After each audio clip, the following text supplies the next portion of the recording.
มาสัมพุทธเจ้าพระพุทธพระธรรมพระสงฆ์ตลอดถึงพระอรหันต์พระสาวกผู้บรรลุธรรมทู่ห่างไกลจากกิเลสขอนอบน้อมแด่พระอรหันต์ทุกรูป10 นิ้วขอกราบถวายความเคารพครูบาอาจารย์พระมหาเถรานุเถระผู้มีคุณูปการทุกรูปด้วยความเคารพอย่างสูงถวายความเคารพหลวงพ่อพระครูสมุวิศวรรษวรกิจโจหลวงพ่อเจ้าวาดวัดไฟหินหลวงพ่อผู้อำนวยการสถานีวิทยุพุทธศาสนาและวัฒนธรรมที่มีเมตตาธรรมอย่างสูงถวายความเคารพครูบาอาจารย์ทุกรูปถวายความเคารพอาจารย์เอารักครับผมผมนมัสการครับ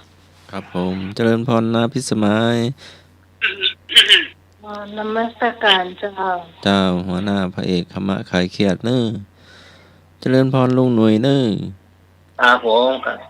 ครับผมเจ้าเจริญพรพ่ออาจารย์เจ็ดศรีพ่ออาจารย์ดร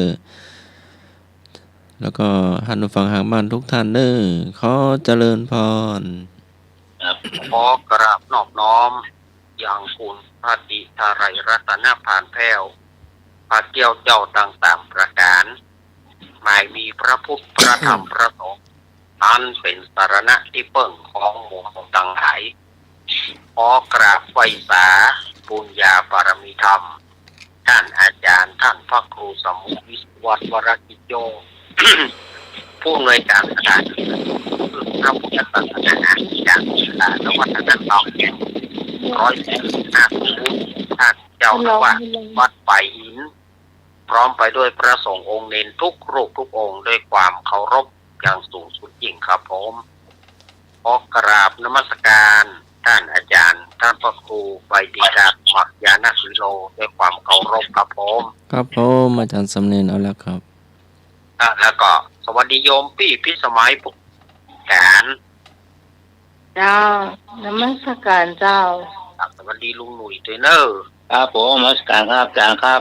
แล้วก็ขอเจริญพรคณะสัตยาติโยมศรัทธาสาธุชนคนดีเฮาทุกท่านก็มาปะกันนะเนอในรายการธรรมะคลายเครียดก็เกือบมาได้ปะกันเหมือนกันศรัทธาญาติโยมเพราะว่าพอดีว่าท่านอาจารย์วรรณชัยเพิ่นเข้ารายการเพิ่นมาเข้ารายการอยู่เฮาก็เลยได้มีโอกาสได้มาอู้มาจาในคลื่นของเฮาเหมือนเช่นเคยพอก่อนหน้านั้นกับจัดไปถึง2 ชั่วโมงเนาะ6 โมงถึง2 ทุ่มก็ได้จัดไปละก็พักไปชั่วโมงหนึ่งก็มาปะกับคลื่นของเฮานี้วันนี้วันที่8เนาะศรัทธาญาติโยมวันที่8 กุมภาพันธ์ก็อย่างที่เฮารู้กันเนาะเป็นวันเลือกตั้งใครจะได้อย่างไรก็ลุ้นกันไปเนาะเมื่อคืนเนี้ยจะได้รู้ผลกันเมื่อคืนนี้แล้ววันพุธนี่ก็แหล่งข่าวต่างๆก็จะได้แจ้งกันว่าติ้นไผ่ได้นักไผ่ได้น้อยวันพุธก็ค่อยฟังกันพอเจอลุงหนุ่ยได้ตากายคุณผู้ฟังว่าเนาะครับผมครับผมครับขอกราบนอบน้อมพระเถรานุเถระทุกรูปทุกตนองค์ครับผมยินสามเณรน้อยทุกตนองค์ครับกราบนมัสการพระครูสมุวิศวรรษวรกิจโจครับผมเมตตาเวลามากอาเจียครับผมกราบนมัสการพระครูบดิการมาครับผมเจริญพรลุงหนุ่ยกราบนมัสการพระอาจารย์ของรักครับผมสวัสดีลุงหนุ่ยดีที่สมัยสุริโยดรหัวหน้าธรรมะคลายเครียดครับผมครับดีผู้นั้นที่ชมเป็นมีครับผู้นั้นด็อกเตอร์ผมเจ็ดสีนะครับผมอันนี้มดสปาสปิดยางแบนครับคืนนี้ธรรมะคลายเครียดทุกท่านทุกคนนะครับผมครับดีครับผมมาแล้วป่าสังพระสงฆ์องค์เจ้าสมณเณรทุกลูกทุกองค์สวัสดีพิมพ์ธรรมะคลายเครียดทุกท่านทุกคนนะครับกำลังมาถึงวัดเจ้าเนี่ยพวกก็ดีไปแล้วนู่นมันใหญ่ต้องมาถมให้มันเต็มหมดนู่นมันใหญ่ลงไป ครับ พ เอามากี่ล้านมันก็แบบเต็มครับวันนี้เอาเพลงดูไม่ลงของยานนภาลัยนะครับผม อ๋อดีแล้วเพราะว่าวันนี้จัดลูกกรุงเนาะ เอาลูกกรุงเนี่ย จ้า เอาลืมไม่ลงของไอ้ยาไอ้หยวกนภาลัยนะครับเพลงน่าทุกครับเอามาใครเกียรติทุกท่านทุกคนนะครับผม ครับ ไปยังแม่ตูคิดเลยนะครับเน้อ ครับขอบคุณครับ สวัสดีครับผม ครับมาแล้วป่าสัง อ้าวมาแถมเนอร์ นมัสการครับผมแฟนฟันแท้ครับ มาแล้วไอ้เที่ยงคืน วันนี้นะ บอกข้อหูเลยอ้ายบ่ต้องขอวันนี้จากเธอแล้วลุงด้วยดี ใช่เลยเอ๊ะ อืม นี่ ใช่แล้ว แล้วดีใจสุขใจ ถูกใจครับถูกใจ ได้ย่าโมกะ ใช่ คืนนี้ผมมาสนใจการเมืองจ้ะเนาะเอาไว้วันพุธดีกว่าเนาะปวดหัว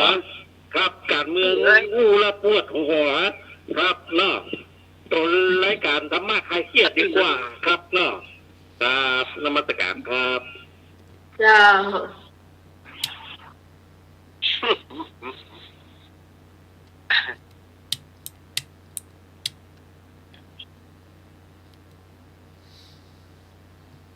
น้องไปไหนมาอย่า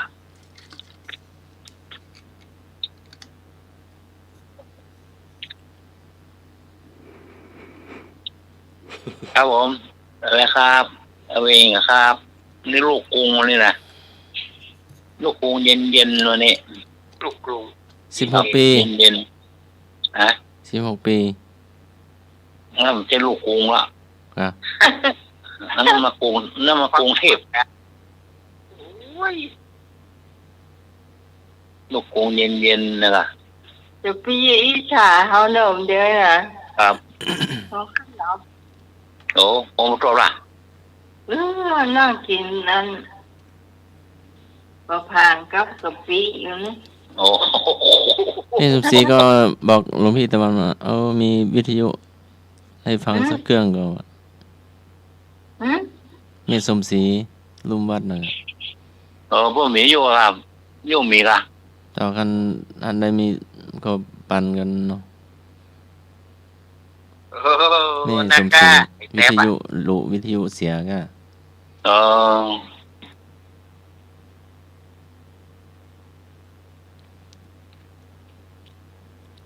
อ้าวพอจะขอเพลงแถม 053226 058 ครับป่าวง ต้นเปาทางซ้ายหลงเต่าไหแม่สูสีโรวัดที่อยู่หมีเนาะ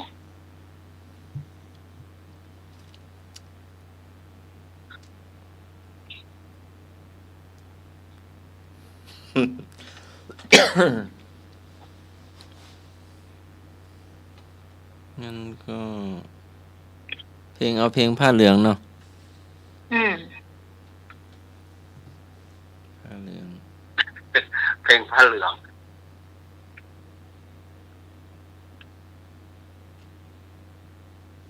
เอาแม่พรแม่กรแม่พนายหรือว่าเลือกตั้งอยู่ วันนี้ทำไมดักหวิด เออ หรือว่าฝนตกกาหรือว่าเลือกตั้งกลับบ้านค่ำกา ทำไมดักโวย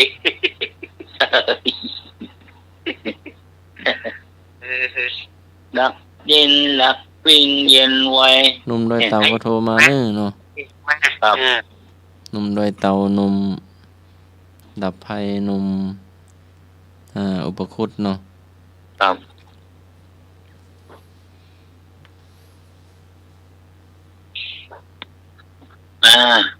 โอเคอย่ามาเลยพะเยาเอกพะเยา เนี่ย มาเพลงเย็นๆนู่นนี่นะ 4 1 4 8 เจ้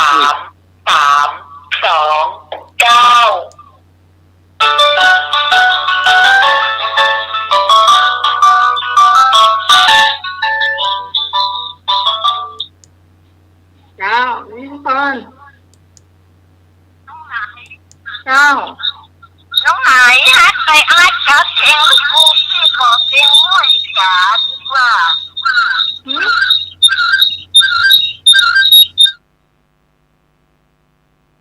หน่อยจ้าอย่าลืมมาเขียนเองนะแบบ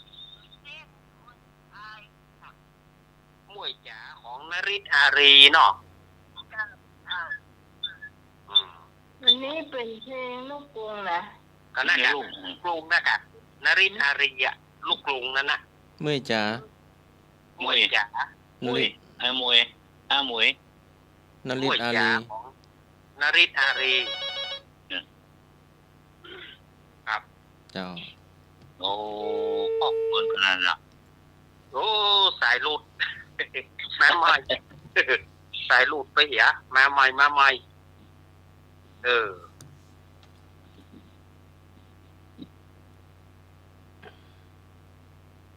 โอ้เพลงมวยจ้า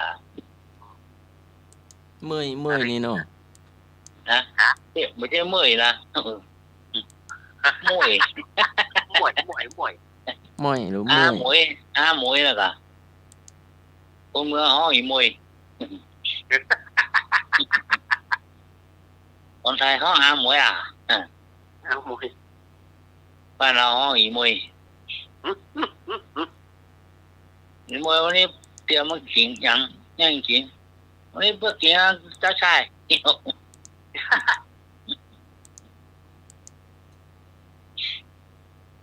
วันนี้กินข้าวกับอย่างฮะตะกี้นี่ อืม เมาหัว นะที่เข้าไปมองหัว ขนมเส้น นี่ยังมากระดอง ใช่ เรา อย่างฮะที่บอกไปแต่เช้าแล้วก ปนรัว ำใช่นี่ก็ มีกรอบยังไม่ได้เตะได้หรอก เจแล้วเชื่อมไปเกิงละ โอ้จางเชื่อมไปเกินเลย เกิงดูหามันมือน้ำเดือนะกิน เจ้ากราบภาษาพระอาจารย์พระครูอดีกาสมัครยานาสิโรเจ้า เจริญพรแม่ก่อน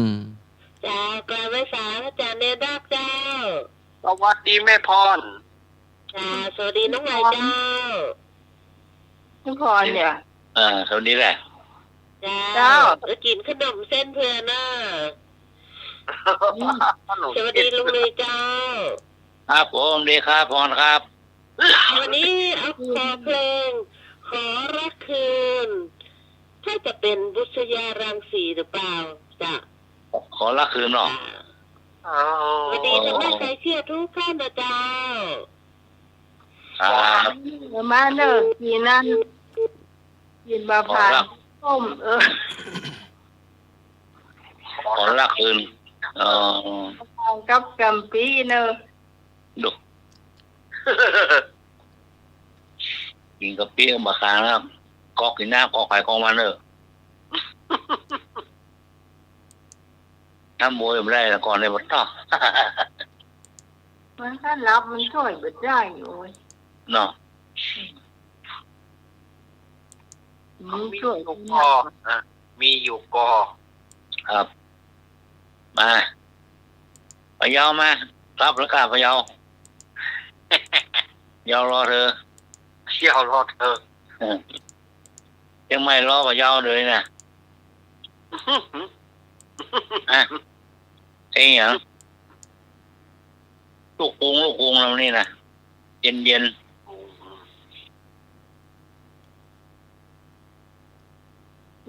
น ๆครับ เย็นๆเหมือนน้ำลวกไก่ก็เตี๋ยวซองถุงน้ำนิ่งเหรอโอ้ไม่มีอะไร ก๋วยเตี๋ยว2 ถุงน้ำหนิ่ง อย่างน้ำบ่เดือด น้ำนิ่ง นะมันนี่ มันดูปวดแก้จ้ะ โอ้ย เออ เดี๋ยวรู้ป่ะได้รังไฟเด้อโอ้ย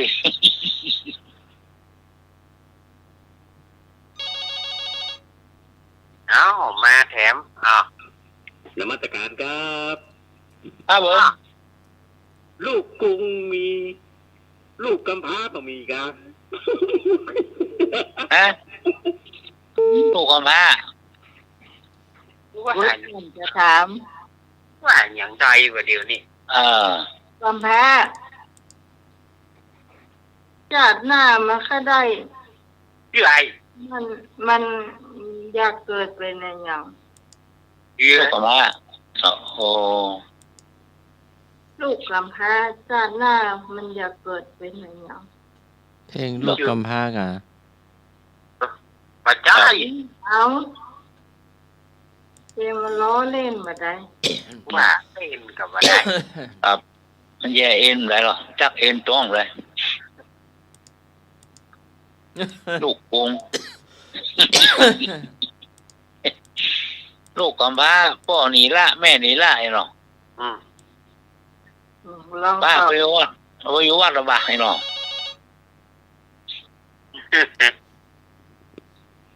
ล้างอยู่วัดล้างถ้วยล้างจอนกวาดวิหารเจ็ดวิหาร กำลังเครียดอยู่ประเดี๋ยวเนี่ย ครับ นี่ไอ้ต้นเตาเลยนี่ เจ้าแม่ เอาเพลงเชียงรายลำลึก เชียงรายลำลึกเหรอ มีสุ่มสีเสียงรายลำลึกเนาะ เจ้า นี่ เสียดี เรียลีอ่ะ เจ้า ฮะ เรียลีต้นเตา แม่รี ครับ เสียงรายลำลึก เรื่องอะไรเรื่องนี้ลืมหมดอ่ะฟังแล้วมากคลายเครียดดีกว่า สุริยันบุญยศเนาะ ครับ เจ้า เร็วๆไปอยู่แต่การไว้เด้อวันนี้โอ้คักไปหน่อย อกหักเจ้า โอ้ยหัวใจผมดอก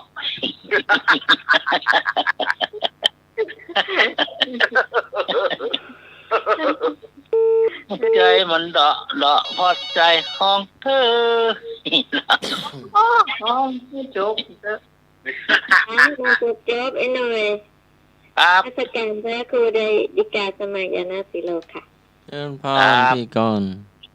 นมัสการพระอาจารย์นิรักษ์ค่ะ สวัสดีแม่กอน สวัสดีน้องใหม่สวัสดีไอ้หนุ่ยจ้ะสวัสดีธรรมะกาเกทุกท่าน ครับ เอาเพลงนี้ละกันไอ้หนูมาร้องเพลงกันมันก่อนอกหักเนาะทำไมถึงทำกับฉันได้ โอ้ยหัวใจผมเดาะนี่นะ ขนาดเพลงชื่อทำไมถึงทำกับฉันได้ อ๋อ ทำกับฉันได้ดาวใจไฟจิตเนาะแม่กอนเนาะ ใจกินเนาะ ค่ะ นึกว่ายาทรงผมพระล่าไม่ใช่ค่ะ อกหักนิดหน่อยไม่เป็นไร นะ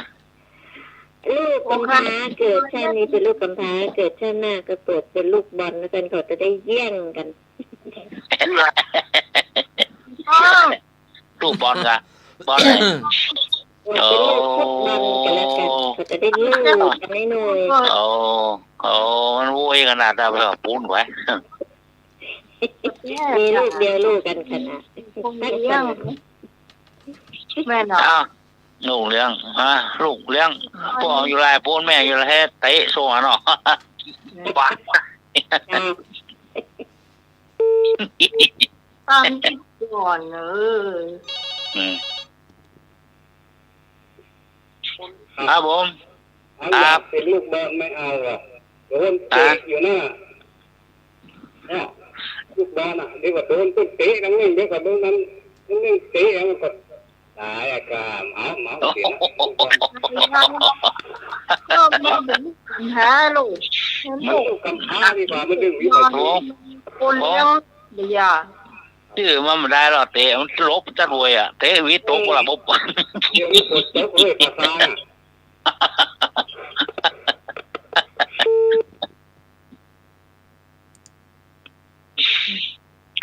อ่า ายอ่างม่องอ่า อ้าวเจ้า ครับผมมาแล้วไม่หลงป่าบง วันนี้ไม่หลงอย่าเอาเพลงอย่า นี่ มา ลูกกงเอานี่ลูกกงเหรอนี่นะลูกกงเย็นๆเหรอ เอาเพลงอย่ามารักฉันเลย อ๋อ อยากเลย นั่นเป็นไงมารักฉันเลย ดาวใจเนาะ อ๋อ ดาวใจภัยจิตนั่นแหละ อ๋อ เหมือนกันอย่ามา มารักฉันเลยเนาะ มาพี่กองน้ำใหม่นั่นมีอยู่ปะคะ ต้องที่สมัยกินมะพร้าวกลางปีมะพร้าวสูงนะ มันลิบจ้ะ อ่า มันก็ องค์ ก็ องค์องค์เขาร้อยองค์เขาร้อยองค์เขาลงกว่าเอาต้อง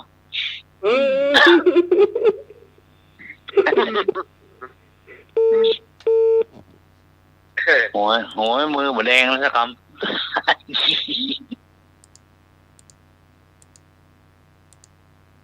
แม่ละกรห่อนไปห่อนมาใส่ปากบ๊อบปดต้อง น้ำได้น้ำดีกินน้ำอีก แม่มาเมืองแปะเมืองน่านแม่ละกรขอนแก่นเชียงใหม่ลำปางบ๊อบชอบแก้มพูดบุรอ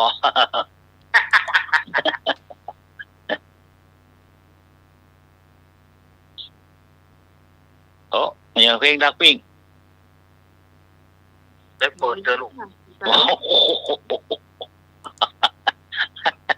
ยังได้เปิดสักเพลงเดี๋ยวนี้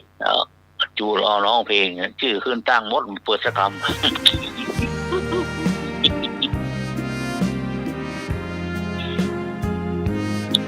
ฟังเพลงเย็นๆวันนี้ ลูกทุ่งลูกกรุง ลูกกรุงเลย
เจอใหม่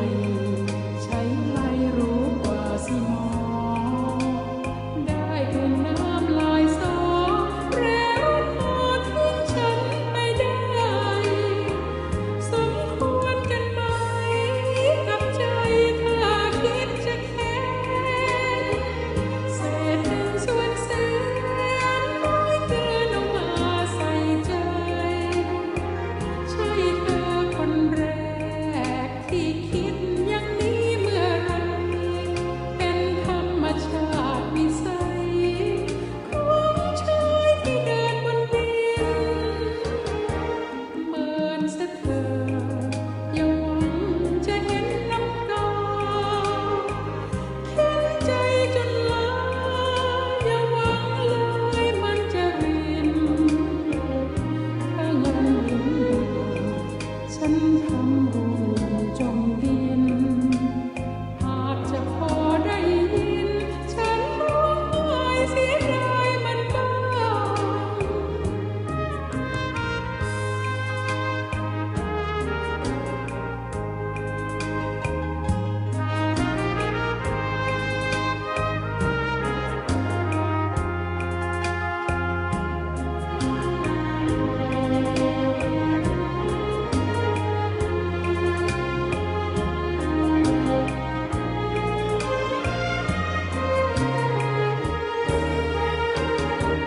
เหมือนเสียเธออย่าหวังจะเห็นน้ำตาเข็นใจจนลาอย่าหวังเลยมันจะรินถ้าเงินรินฉันทำบุญจมดิน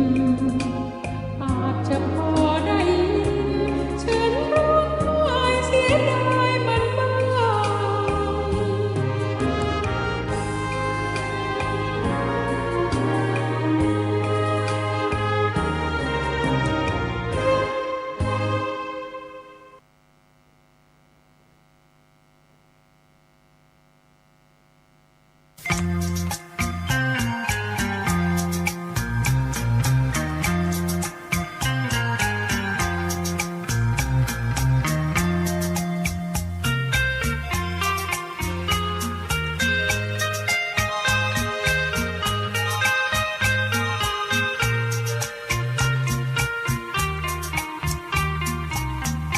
น้องเอ่ยทุกวันแม่เคยอ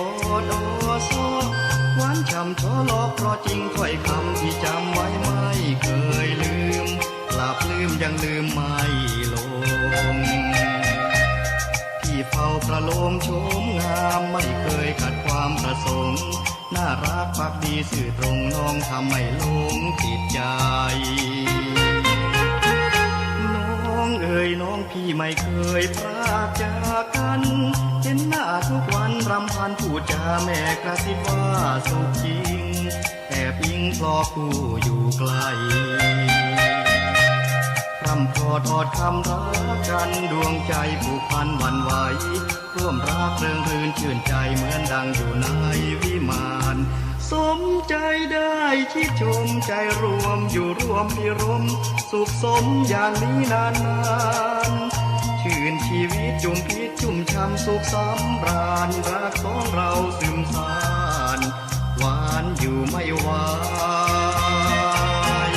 น้องเอ่ยหรือชาติก่อนเคยคู่เคียงกันรักร่วมสัมพันธ์กันมาแน่นอนด้วยบุญชาติก่อนเรามีชาตินี้ไม่มีเสื่อมคลายได้เจอผู้ชมสมปองเคยเป็นผู้ครองมั่นหมายที่รักจนวันชีวายรักยังไม่หายไม่ลืม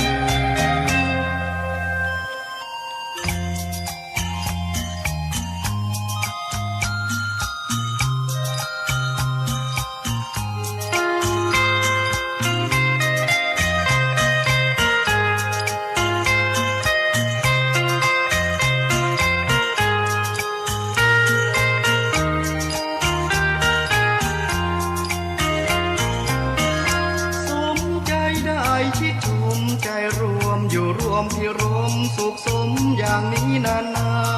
นๆชื่นชีวิตจุ่มพิษชุ่มช่ำสุขส ำราญรักสองเราซึมสา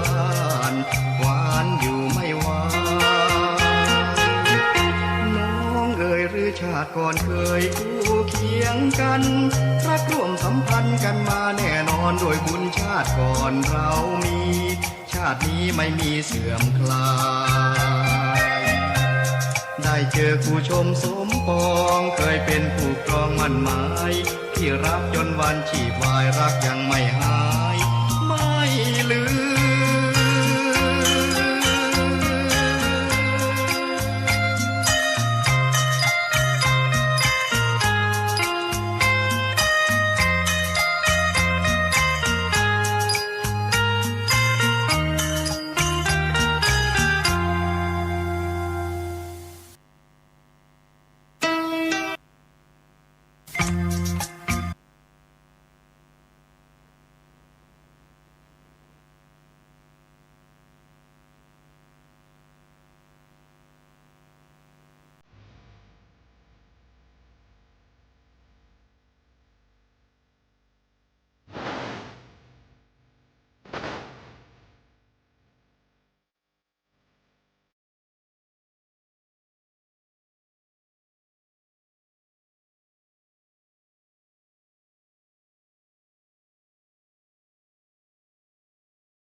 กับใครก็ห่วงจนตายก็ยัง รักแนบสวงใจรักใจห่วงห่วงอะไรให้รักคืน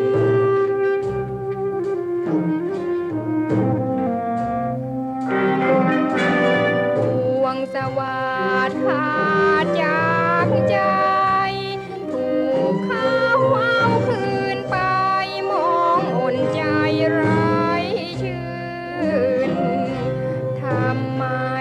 ให้มาแล้วเรียกคืนมิยังมิยืนสุดลำคลื่นฟื้นรมพรากรักควักใจไปจากสวงพรากรักที่ห่วงเจ็บในสวงคืนคมทรมานด้วยคิดถึงผู้ชมบุญน้อยไม่สมต้องตรอมตรมในหัวใจ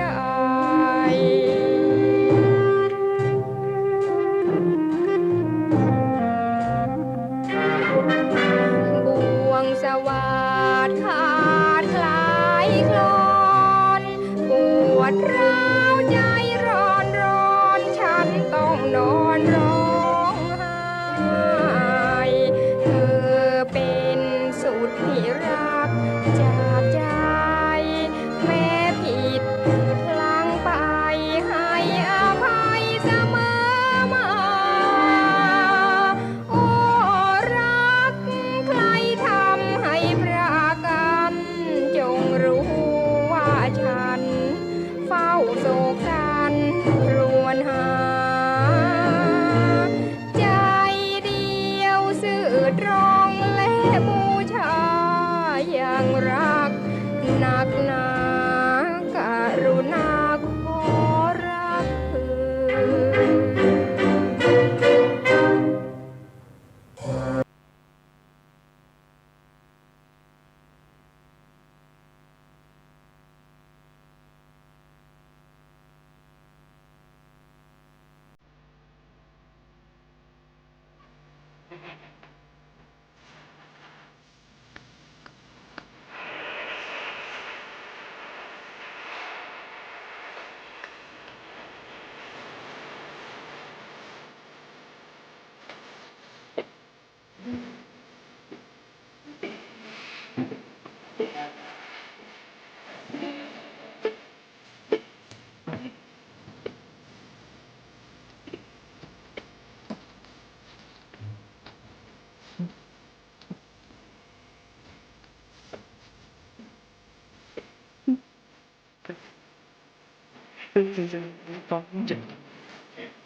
สุดแส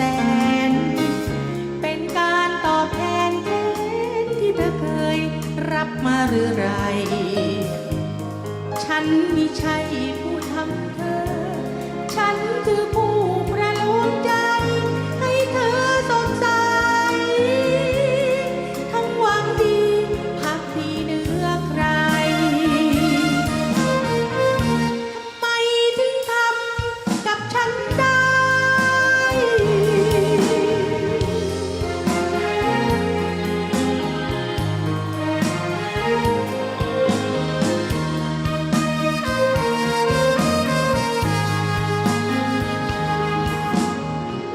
โกรธเคืองใครแล้วใยทำไมแก่แค่นั้นคืนแก่เขา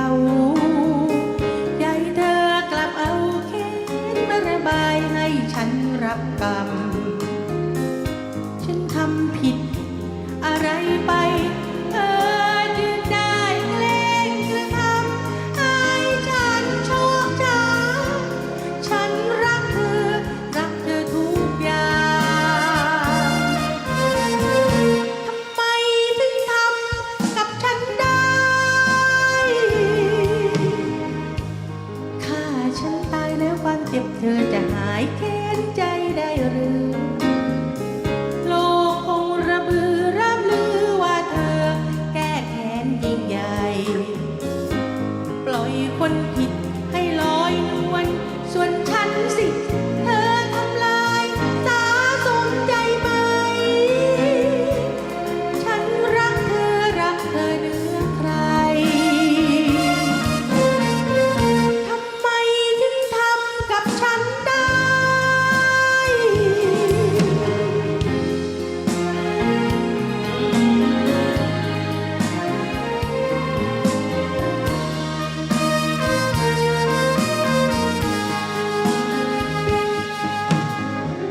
โกรธเคืองใครแล้วใยทำไมแก่แค่นั้นคืนแก่เขาใยเธอกลับเอาแค้นมาระบายให้ฉันรับกรรมฉันทำผิดอะไรไปเธอจึงได้แกล้งกระทำให้ฉันโชคช้ำฉันรักเธอทุกอย่าง ทำไมถึงทำกับฉันได้ถ้าฉันตายแล้วความเจ็บเธอจะหายแค้นใจได้หรือโลกคงระบือร่ำลือว่าเธอแก้แค้นยิ่งใหญ่ปล่อยคนผิดให้ลอยนวลส่วนฉันสิเธอทำลายสาสมใจไหม ฉันรักเธอเหนือใครทำไมถึงทำ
อยู่แสนไกลล้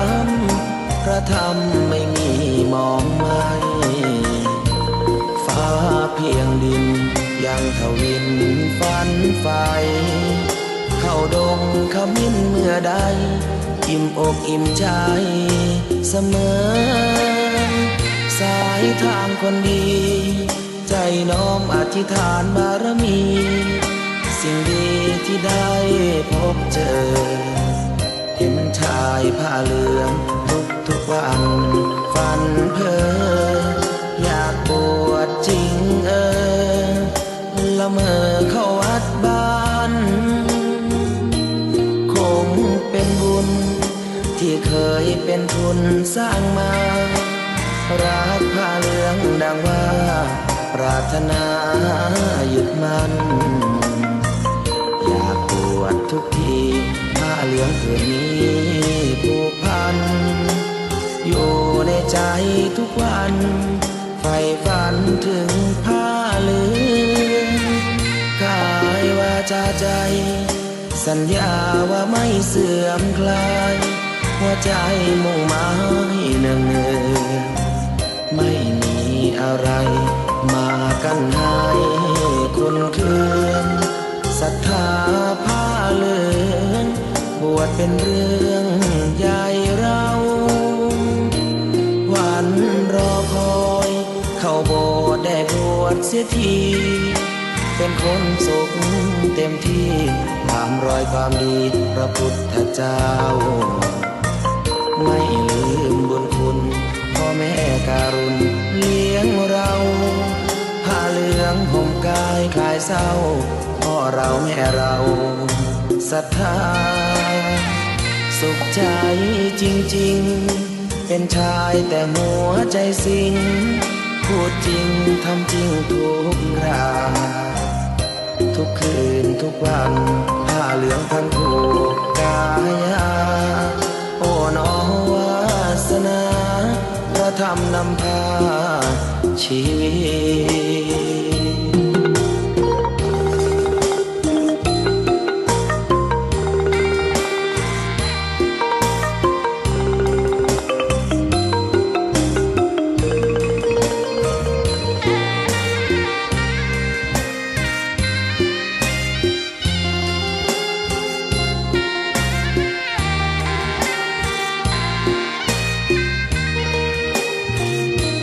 วันรอคอย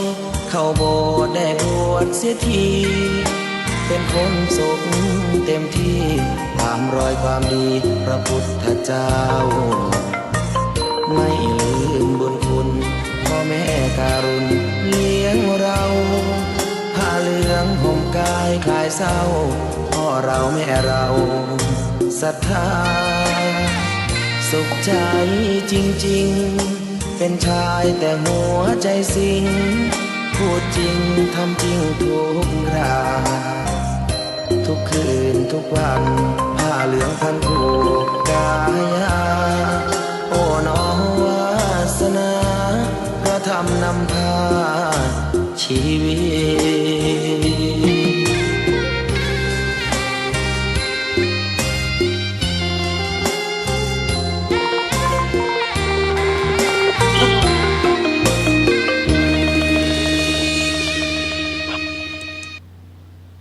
เอาละเจ้าจบไป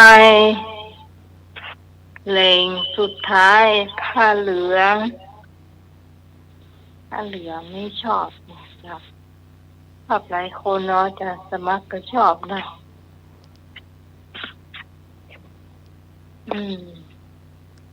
ต่อไป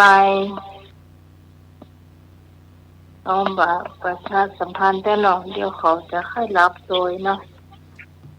เอาวันนี้เอาธรรมะอย่างหน่อยจ้ะช่วยกันตอบ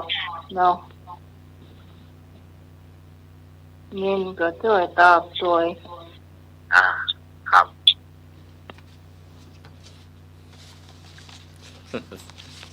ผู้เจ้าลูกเจ้าพวกเมื่อเจ้าก็ปกติเนาะแต่วันพวกนี้หมอนัดไปเจาะเลือด อ๋อ ที่โรงพยาบาลส่งนี่เนาะ ครับโรงพยาบาลทั่วไปโรงพยาบาลประจ อ๋อ อำเภอ หรือว่ามาที่โรงพยาบาลส่ง อืม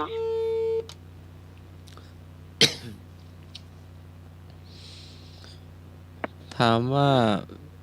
เอ่ออ่ามีสายมาฮัลโหล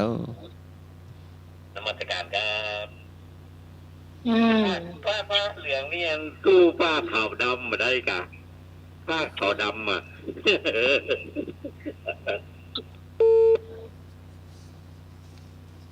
อะไรก็ คำถามวิชาธรรมะ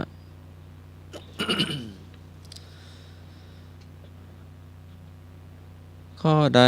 ไม่ใช่คุณลักษณะของศีล ก็ทำผู้รักษาให้เป็นยอดคน ขอทำผู้รักษาให้มีชีวิตปกติสุข ข้อคอทำผู้รักษาให้เย็นกายเย็นใจ ข้องอทำผู้รักษาให้เป็นคนล้าสมัย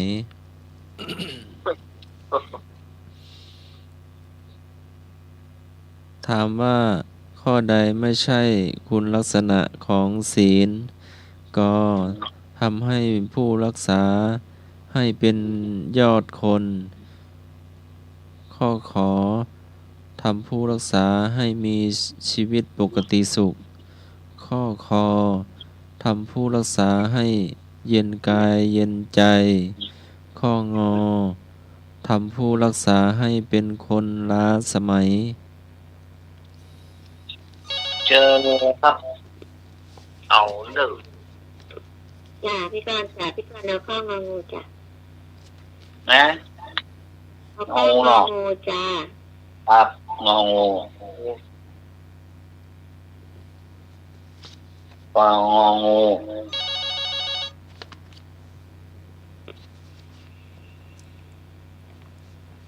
ครับ นมัสการครับ ครับผม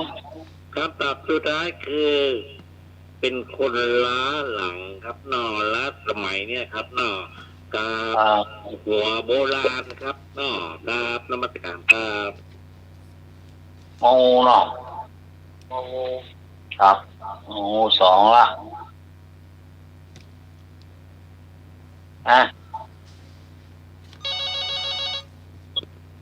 เชิญครับ เจ้า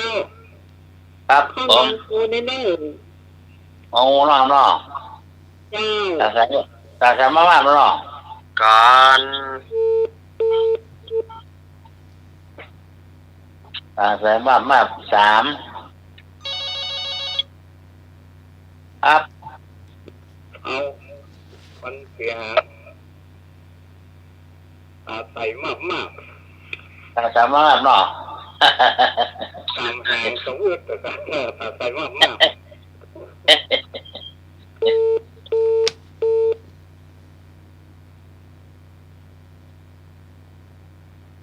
สามสี่ละเอา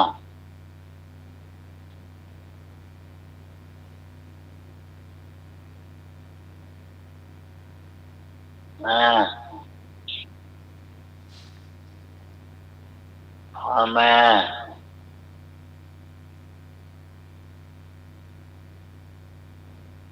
แม่ส่งสีลงวัน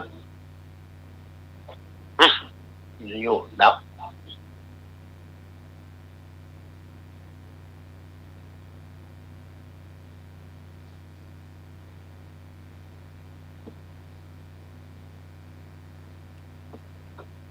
ครับผมอย่าดับพี่เย็นไว้ ตอบแทน นี่ก็จะได้เฉลย 0532260058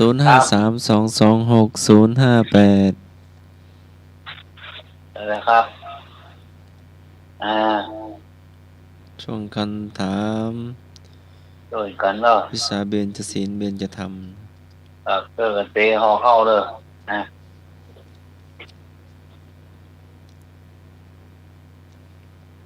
อย่างฟ้อง4ข้อเองที่เหมือนเปิ้น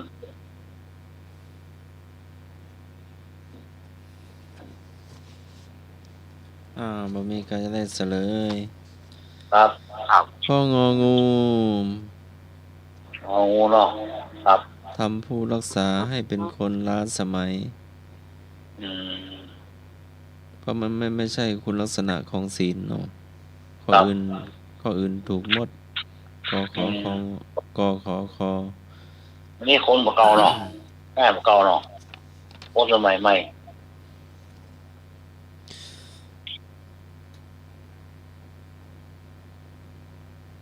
แน่เป็นแน่ศีลแน่ธรรมเนาะ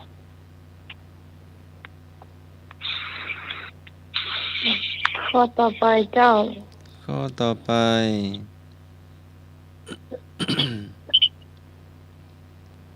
ปัญหาข้อใดเกิดจากการขาดศีลข้อ2กคอร์รัปชันข้อขอยาเสพติดข้อคอครอบครัวแตกแยกข้องอาชญากรรม ปัญหาข้อใดเกิดจากการขาดศีลข้อ2ข้อกคอร์รัปชันข้อขอยาเสพติดข้อคอครอบครัวแตกแยกข้องอาชญากรรม คำตอบน่ะไม่มีแล้ว เดี๋ยวนะครับหนูอย่าครอบครัวแตกแยก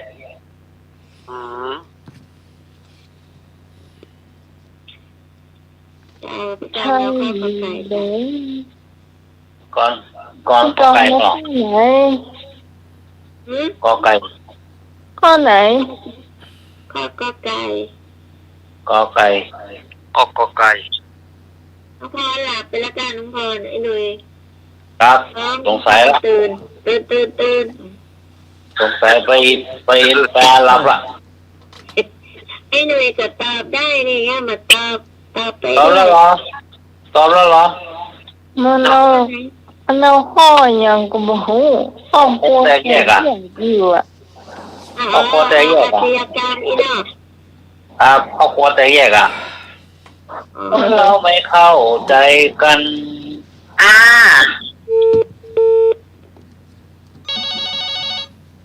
น้องไปทางใต้ไอ้ไปทางเหนือ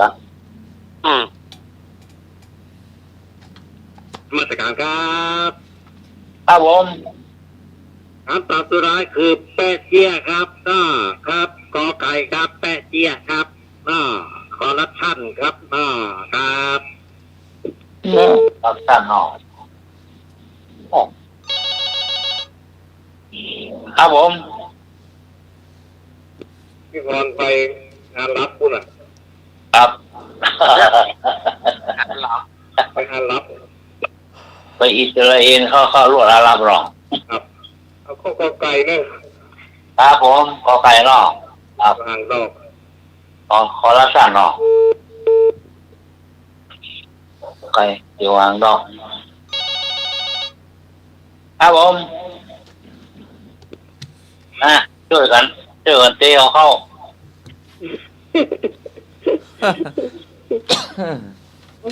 เอาข้อกไก่นะขอรับ กอไก่เนาะคอร์รัปชันเนาะ เจ้า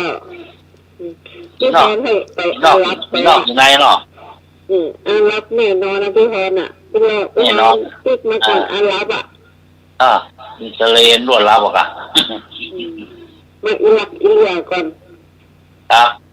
ก็ยังหัวแล้วยังเที่ยวกันอยู่ละมันได้รับอ่ะ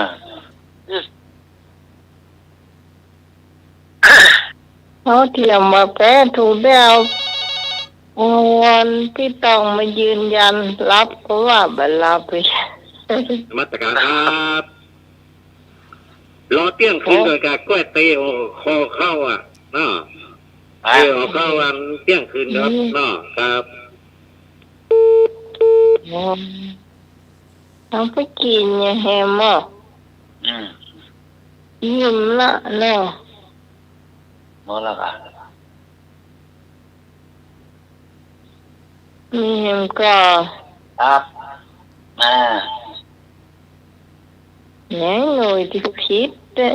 ฮะ ผิดเป็นหน่อยผิด อ้าวหมอ อืม ง่ายดีกว่า บอกได้เลยว่าผิดเต็มๆนะ ง่ายดีกว่าออกไว้บอก ข้อควายก็ผิด โอ้ ฟังคำถามเท่ากับ ออกให้ ฟังคำถาม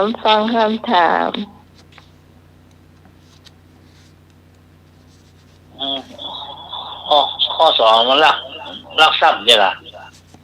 อ๋อ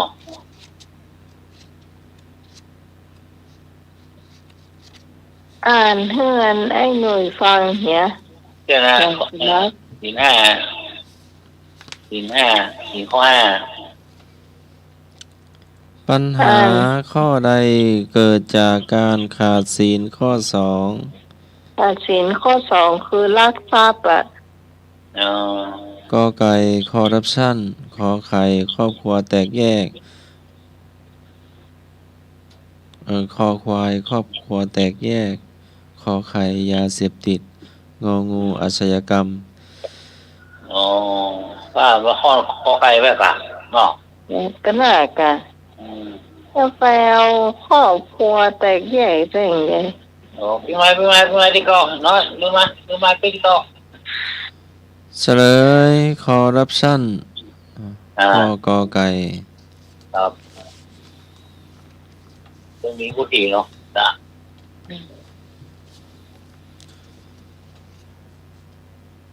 ข้อต่อไป ข้อหนึ่งถามว่า มีอยู่5 ข้อเนาะข้อหนึ่งห้ามไม่ให้ทำความชั่ว ข้อสองให้ตั้งอยู่ในความดี ข้อสามให้ศึกษาศิลปวิทยาเล่าเรียนศึกษา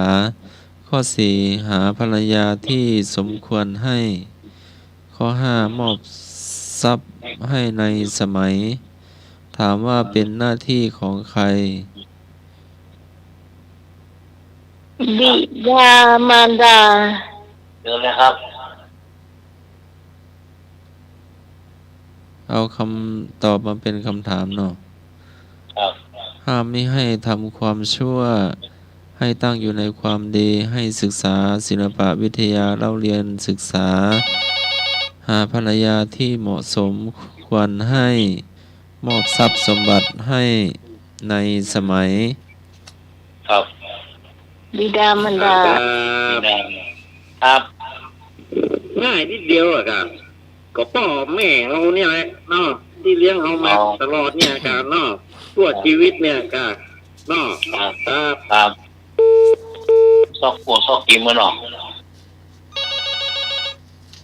โอ้เปิงใจ ส ล่า อบให้เธอยังมาสอบเมียเขาเธอเหรอ เจ้า ครับ เจ้า โอ้ มาตามเลยค่ะเจ้าพี่พรได้รับเราพี่พรเขาพี่พรไปพอเขาเอาส้มขว้างหน้าบ้านทั้งเต็มแล้วนะเจ้า ยังเหรอ ได้รับเจ้า อ๋อเอาแปลงโจทย์เลยจ้ะ มาแก้ข่าวโอ้แม่โจทย์รับดีๆกัน ได้รับงั้นวิจัยหมอก็รับนะโยมวิจัยหมอนอยู่ โอ้ ข้อนี้เนี่ยข้ออีกไม่เลิก พ่อแม่เนาะ ครับผมครับผม ครับครับผมครับโอ้ครับผม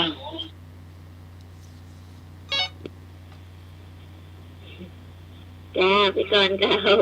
พ่อแม่จ้าน้องบอลเมาแก้ปัญหายังมาตอบว่าอะไรอย่าง เอาเพื่อนมาสั่งคดีมันก็ได้เด้อส้มนะ โอ้ ดวงวานเอาข่าวว่าไปไหนเดียวพูดจะเฮ้ยบุญส่งเอาไปขนมาเด้อดิกระจองรวดเด้อพ่อมันยังบอกมาส้มมันยังเป๊ะเนาะ พ่อแม่เอาพ่อแม่นั่นเนอะ ครับพ่อแม่ซ้อหรอ ที่พัทยามาไม่ได้เนี่ยได้ยินเสียงไวๆไง อ๋อ เจ้า พ่อแม่เนาะซ้อหาเนาะโอ้พ่อแม่ซ้อพ่อก่อนได้เพิ่นซ้อกันหรอจ้ะเนาะก็น้ำใจอยู่เหมือนเนาะโอ้ น้ำหมายนี่พ่อแม่สอนให้เนาะ ครับ น้ำหมาย พออีกเรื่องบ้านเหนือนะโอ้มันแม่มันแจ๊ะว่าจากการวันค่ำรกเนาะก็เอาจนได้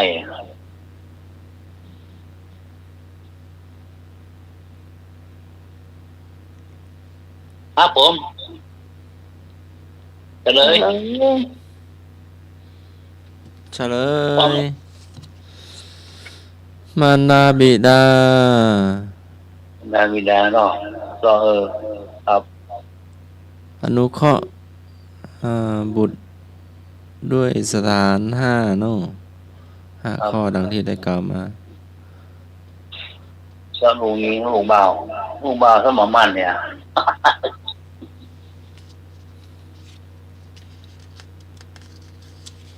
เตรียมข้อหนึ่ง ครับท่านเลี้ยงเรามาแล้วเลี้ยงท่านตอบทำกิจของท่านช่วยทำกิจของท่านแบ่งเบางานท่าน3ดำรงวงศกุลท่าน4ประพฤติตนให้เป็นคนสมควรได้รับทรัพย์มรดกข้อ5เมื่อท่านล่วงลับไปแล้วทำบุญอุทิศให้ท่านถามว่าเป็นหน้าที่ของใคร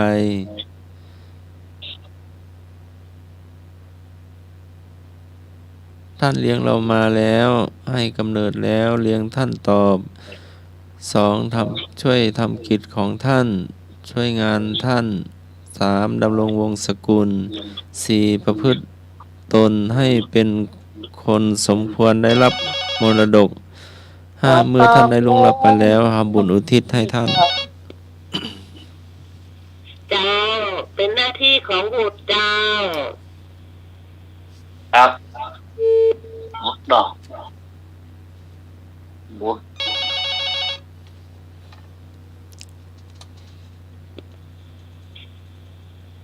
จ้าพี่การก็ตอบหน้าที่ของลูกกับบุตรนี่อันเดียวกันก่อไอ้หนุ่ยครับไม่ละค่ะเพราะแน่มากันหรอบุตรกันก่อนนั้นหน้ามาซ้ายขวาว่าหน้ามือหมดแล้วนี่ลูกกูคนไหนบุตรเป็นยังไงลุงหนุ่ยนะบุตรกับลูกน่ะค่ะบุตรธิดาลูกกับบุตรกับอันเดียวกันน่ะนั่นน่ะอันนี้เนาะอันเดียวน่ะค่ะพ่อเดียวแม่เดียวน่ะค่ะ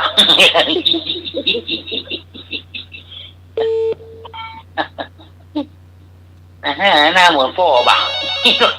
พระน้อยก็อันเดียวกันกันครับแม่น่ะค่ะ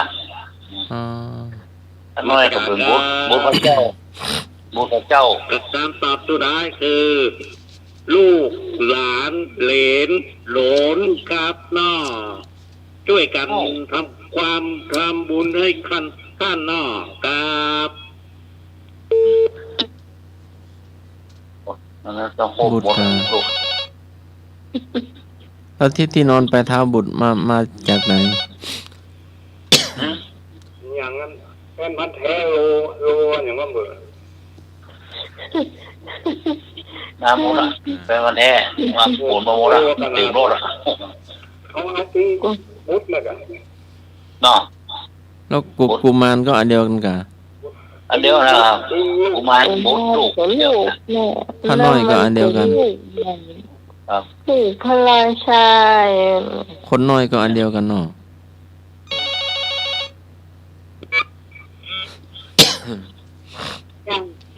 เอาอย่างเป็นว่านะกะ ครับ บุตรธิดาอย่างอันนี้ว่าน่ะ ครับบุตรธิดาเนาะลูก เจ้า ครับ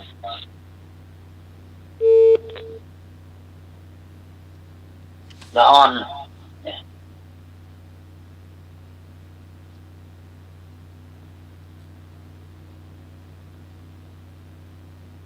โอ้คนก่อนลูกนักเลยครับโอ้ดิโป๊ะคนนี่นะโป๊ะคนก่อนนี้นักเลยนะ4-5 คน8 คน10 คนลูกโอ้ นี่เห็นไปเจ้าเลือด คนก่อนนี่เป็นโลเนาะเอาลูกอ่ะ ครับนี่ก็พ่อ พอที่สองเขาโหลเองหรอ ครับ เอาก่อน ดิส นั่ง ไป เข้านี่สแกเข้าน่ะแวดตะลุ่ม ครับนอนรับเลี้ยงบนแลบมุ่งหลังมาเล่นนะเลี้ยงบนแลบ อาจารย์เอารักไปทางใดหายจ้อยอาจารย์เอารัก อยู่เนี่ยครับ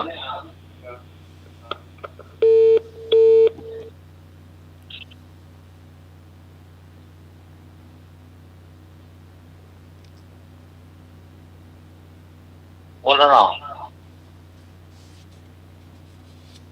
หมดแล้วเฉลยนะไหม ครับ กับบุตรธิดาน่ะกะ ครับ เจ้า ลูก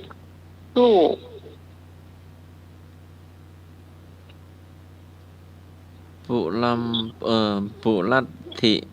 มาทิศคือทิศเบื้องหน้า มารดาบิดาบุตรพึงบำรุงด้วย5สถาน5เนาะเป็นอุดมมงคลสูงสุดเนาะ ครับ ดูแลผู้เฒ่าผู้แก่ พ่อแม่ อนุยุนักเข้าเนาะ ครับ ก็เหมือนละอ่อนเหมือนเราเป็นเด็กน้อยเนาะ ครับพี่ก็ไปนอนนะเที่ยวผมนี้รอหรือเครื่องเงียบอ่ะออกมามันก็เงียบอ่ะต้องไปเดี๋ยวเครื่องเงียบอ่ะ เตียวก็กุกะน้ำโมเนาะ ครับเดี๋ยวก็มาจ้างไอ้ลูกโคนดีตั้งใครนะครับ พอสมควรแล้วก็แต่ว่าเห็นข้อ ข้อหนึ่งเนาะที่3เนาะถาม ถาม สี่ ทั่วไปเนาะวันนี้ประชาชนไปไหนกันเนาะ ว่ายายก็ ฮัลโหลมีสายมาน มัสการครับเขาเรียกว่าวงจรชีวิตเนาะพ่อแม่เข้าแก่เรลายแล้วเขาก็มีลูกเนาะลูกแล้วก่อนเท่าแก่เรลายก็มีหลานต่อไปเรื่อยๆวงเวียนชีวิตครับ ครับ คำถามนี่ข้อนี้ว่าใดก็ วันนี้วันที่8 กุมภาพันธ์ประชาชนคนไทยไปทำอะไรที่ไหนวันเนี้ย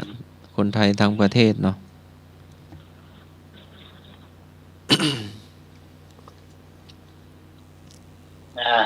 ไปตอบได้ตอบเถอะไปที่ไหนก่อน แต่งตัว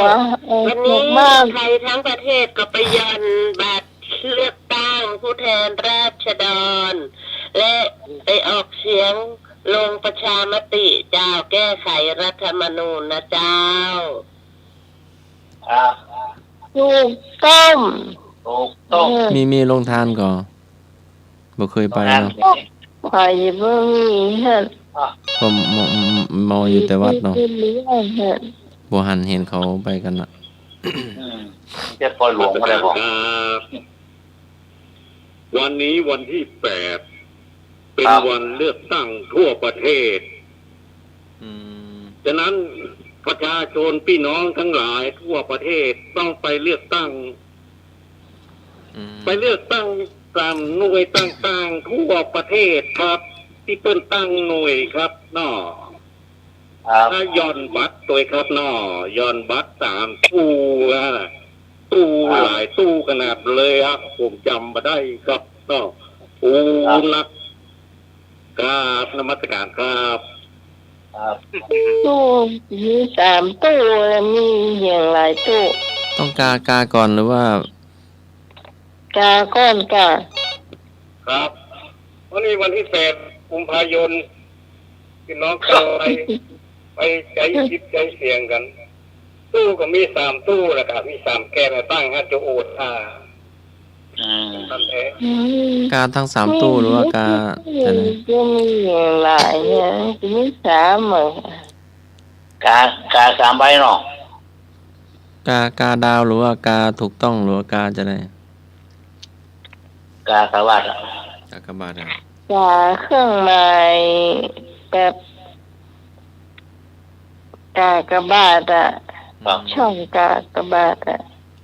กล่องเล็ก4 เหลี่ยมตั้งใจไปตั้งแต่บ้านเนาะครับ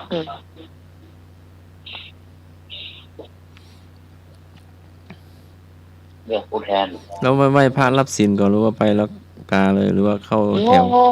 มาไหว้พระรับศีลมันได้ไม่แล้ว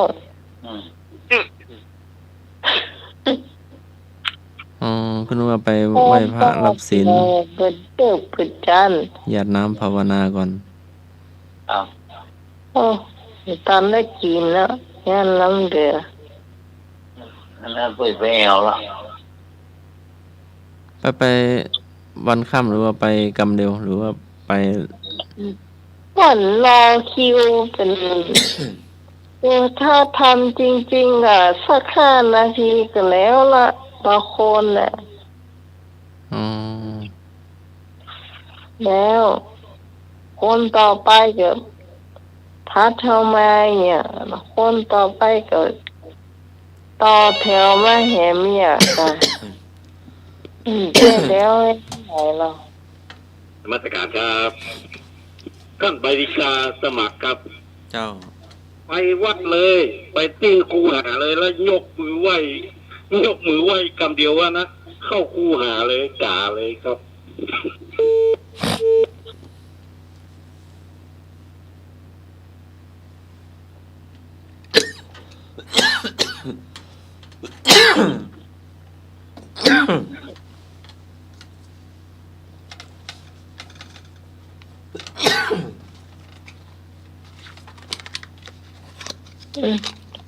พอแล้วเนาะ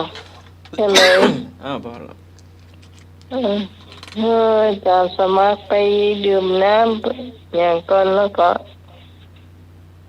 จำเนียนเนาะเจ้านิทานเจ้าครับนิมนต์ครับผมเอาละเนาะครับก็มาถึงช่วงนิทานเนาะผู้ไปจ่อเลือดเนาะจ้าเนาะพวกได้ไปจ่อเลือดเนาะอยู่ๆก็โทรมาเมื่อค่ำนี่หมู่อสมบอกว่าวันพุธงดตั้งแต่เมื่อคืนนี้2 ทุ่มงดน้ำเอาก็มาถึงช่วงเล่านิทานเนาะวันนี้ก็จะได้เอานิทานแบบปัดปูนช่วงนี้มันจะได้นิทานปัดปูนหลายๆเรื่องเนาะเอามาเล่าให้กับศรัทธาญาติโยมเขาได้ฟังกันบางเรื่องก็เคยได้ยินมานักต่อนักแล้วบางเรื่องก็บ่ค่อยจะได้เอามาเล่านี่นะก็เดี๋ยวเล่าไปเขารับไปหรอกเขาไม่หูกิงแล้วเราไม่เขาหูกิงว่าศรัทธาญาติโยมฟังไปใหญ่นะเรื่องบางราวแล้วก็อาตมาภาพก็จะได้เอามาเล่ากับศรัทธาญาติโยมทั้งหลาย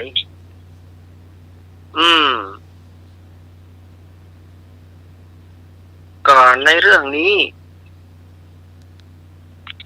อาตมาภาพก็จะเอามาปัดฝุ่นเรื่องนี้แห่งกรรมเนาะเรื่องกรรมของนายประกันนะกรรมของนายประกันเนี่ยมันหมายความว่าอย่างไรกรรมของนายประกันนี้คือครั้งหนึ่งมันมีนกกระเหว่าพอประเดี๋ยวนี้ตกเดือดเต้าเนาะนกกระเหว่าหรือว่านกปอเหยบ้านเฮานี่นะแล้วก็หุ้งกับกานี่หรอกเดิมทีนั้นเป็นเปื้อนฮักเปื้อนใคร่กันแต่ว่าลักษณะของหุ้งเนี่ยนกหุ้งนี่นะมันขี้โกงเปิ้นสันดานของมันขี้โกงเปิ้นเป็นนกหุ้งที่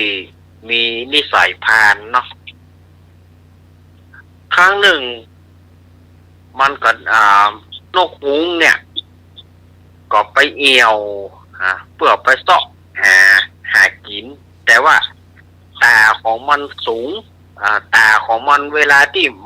มันบินสูงเนี่ยแต่ว่ามันลงมาต่ำมันลงมาดูแผ่นดินเนี่ยมันหาว่าตามันหันไกลวันหนึ่งมันผ่านตุ่งนาผ่านบ้านแต่พอดีมันไปหันใส่ลูกไก่น้อยหุ้งนี่นะมันไปหันใส่ไก่น้อยมันก็ด้วยความที่ว่ามันจะได้ไก่น้อยไปกินเนี่ยมันก็ปุ้งเหลาลงเพื่อโฉบเอาไก่น้อยพอมันโฉบเอาไก่น้อยมันบอกว่าเจ้าเปิ้นพกอยู่ไก่น้อยเพื่อจะหายไปหลายเตื่อแล้วเนาะที่นี่ที่มันลงพอมันลงโฉบปุ๊บเจ้าของมันก็มาแล้วบอกหัวขโมยเจ้าของมันก็ยิงใจโกงเนี่ยนะใจโกงยิงเข้าที่ไหนบ่เข้ายิงเข้าก้นมัน เข้าหูก้นมันนกหุ้งเนี่ยก็โอดโอยนะโอ้เจ็บแต่เจ็บว่าห้องอกห้องโอยบินหนีแล้วก็มันก็ด้วยกันมันเจ็บแผลมันเจ็บที่อันหูก้นมันก็เลยค้างอยู่หั่นแต่วันนั้นนี่กาบินผ่านมากาบินผ่านมาหันใส่เปื้อนโอ้อย่าได้เนี่ยเปื้อนโอ้ยข้าไปหันใส่ไก่น้อยนะข้าก็เลยไปเอาพอกำลังจะเอาเจ้าของมันแห่นี่อยู่อันที่หันยิงข้าโดนหูโก้นข้านี่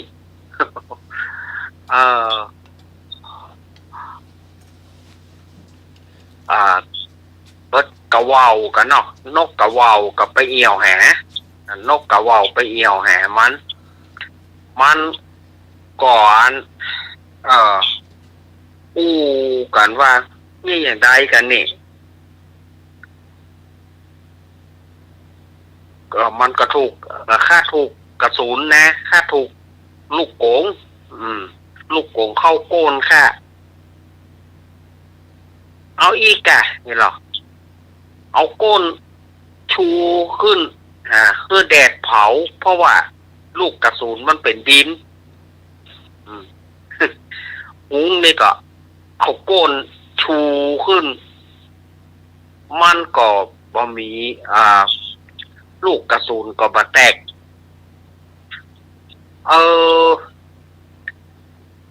มากระเจ็บทีนี้กาก็เลยบอกมันว่าเอาอย่างอี้ล้ำเหลือก็ไปตัวข้าจะปาไปหานกกระว่าว นกกระว่าวอาจจะช่วยได้กาก็ปลาเอาหุงบินไปแล้วก็ไปขอความช่วยเหลือจากนกกระว่าว นกกระว่าวก็บอกว่าเอาหุงตัวนี้ข้าช่วยข้าบัดเชื่อใจมันเพราะว่าสันดานของมันน่ะมันไปลักของเปิ้นทีนี้เปิ้นยิงแล้วถ้าข้าช่วยได้เนี่ยจะเฮือหยังหุงก็บอกว่าขอยอมเป็นทาสรับใช้ขอยอมเป็นทาสรับใช้ตลอดชีวิตของข้าทีนี้กะว่าวบอกว่าโอ้เชื่อบ่ได้หุงอ่ะเชื่อบ่ได้ เพราะว่า สูนี่มันเข้าปืนปีกหลีกปืนแหงนี่หรอเปิ่นลงมันตั้งขึ้นเปิ่นตั้งมันลงเชื่อใจบ่ได้ที่นี่ก็ด้วยความฮักเปื่อนก็เลยบอกว่าช่วยมันหน่อยเตอะกะว่าวเฮ้ยช่วยมันหน่อยเตอะถ้าช่วยอย่างใดข้าขอฮับเป็นนายประกันเนาะข้าขอเอาตัวข้ารับรองว่าเปื่อนของข้าเนี่ยแน่ใจเลยว่ามันบะเบี้ยว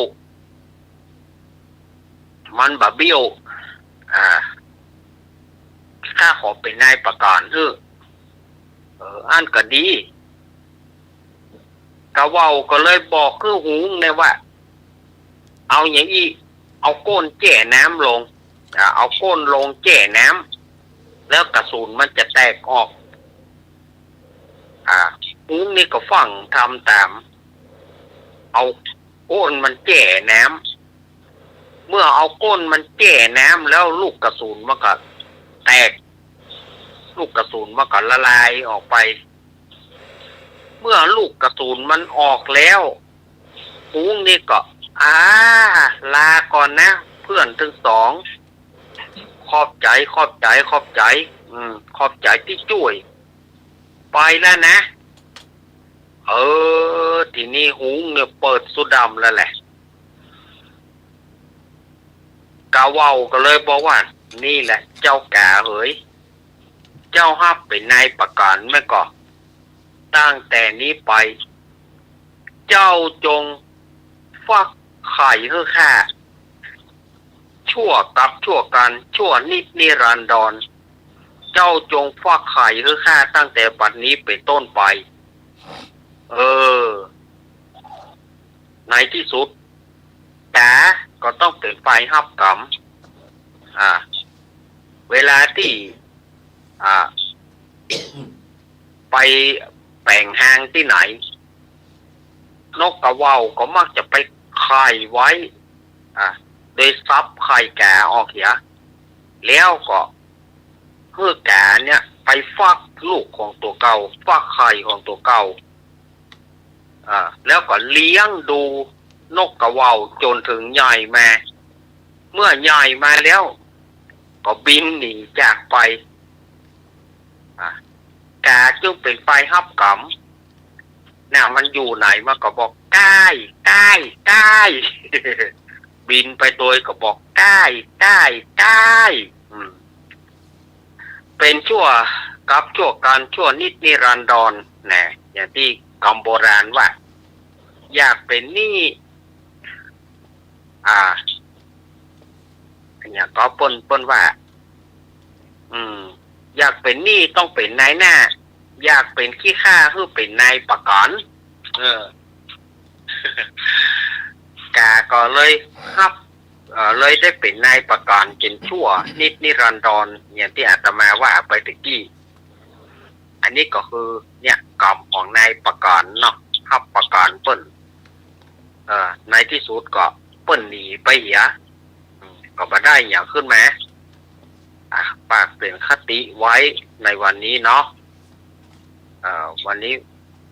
อาตมาก็ไว้ที่อีกกันเนอะเพราะว่าวันพรุ่งนี้ก็ต้องไปหาหมอแต่เจ้าเนาะจะได้ขอ อบคุณท่านอาจารย์วิศวัตรวรกิจโจนักๆนะครับผมเอาไว้เสาร์อาทิตย์หน้าเราก็ยังได้ปะกันอยู่เนาะวันนี้ก็ขอบคุณนักๆนะครับแล้วก็ขอบคุณท่านอาจารย์สมัครยานาสีโลนะครับผมครับผม ขอบคุณโยมพี่สมัยเจ้าของรายการไปเนาะลุงลุยเดอเนอร์ครับผมอาจารย์ครับผมแข่งครับทุกเหมือนกันทุกคนเนอร์รายการเรายังมีแถมอยู่เนาะรายการของเรายังประจบเด้อฟังรายการของเราตลอดไปแถมเนอร์อย่าจะมาลาก่อนเอาไว้เสาร์อาทิตย์หน้าก็ปากันใหม่ขอเจริญพรครับโอมสาธุครับมาช่วยรายการครับขอบคุณสุดยอดโอมนะและอาจารย์รับนี่ไปรับไม่พรไม่ก่อนเนาะครับ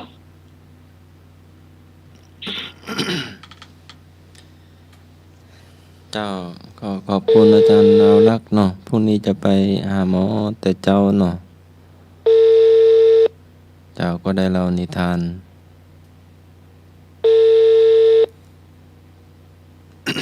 แล้วก็วันพรุ่งนี้เนาะ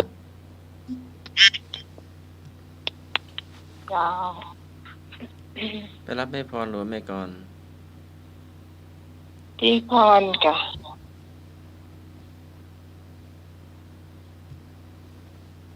เจ้า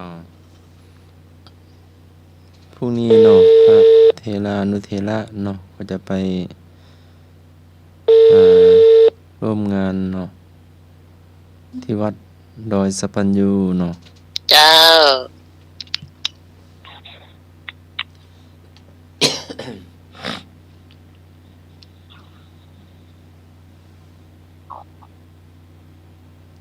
ฮัลโหลแม่พรมาแล้วเนอะครับผมต่อไปเป็นหยังกรรมเก่าหรือว่าเป็นเราแจ้หรือว่าประชาสัมพันธ์อยากประชาสัมพันธ์ก่อนก็ได้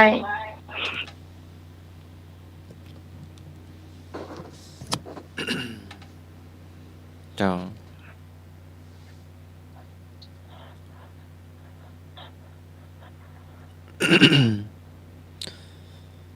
เรียนแจ้งพระรับพระบัญชาและแต่งตั้งตำแหน่งต่างๆของคณะสงฆ์ภาค7ในวันพรุ่งนี้เนาะก็การนิมนต์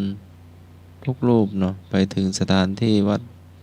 โดยสปัญญูเนาะเวลา 8 โมงเป็นต้นไปเจ้าพระมหาเถรานุเถระก็ได้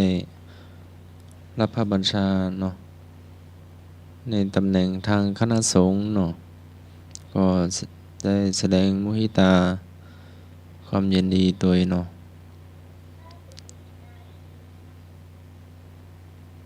ที่วัดดอยสปัญญูเนาะพระเถรานุเถระท่านใดว่างก็ไปร่วมงานได้เนาะ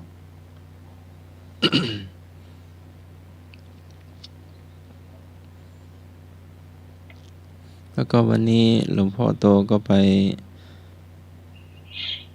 ปอยหลวงเนาะวัดเชียงแสนเนาะอำเภอสารพีเจ้าแล้วก็วันนี้วันอาทิตย์เนาะก็ที่ธรรมสถานก็มีสืบชะตาเนาะ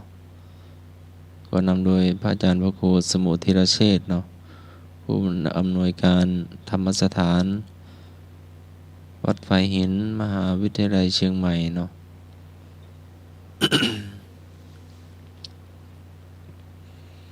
เจ้าแล้วก็วันที่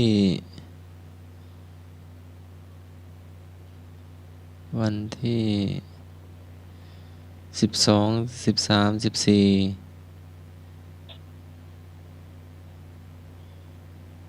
ก็จะมีการสอบบาลีเนาะบาลีสนามหลวงก็มี ตั้ง3 สนามเนาะที่สนามวัดพระสิงห์วรมหาวิหารสนามวัดพระธาตุสีจอมทองเนาะแล้วแห่งสนามก็วัด ท่าตอนเนาะ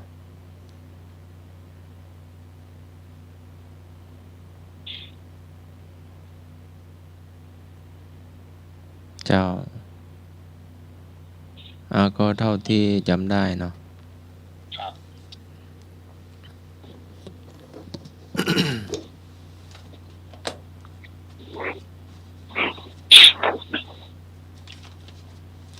ก็สอบบาลีล่ะ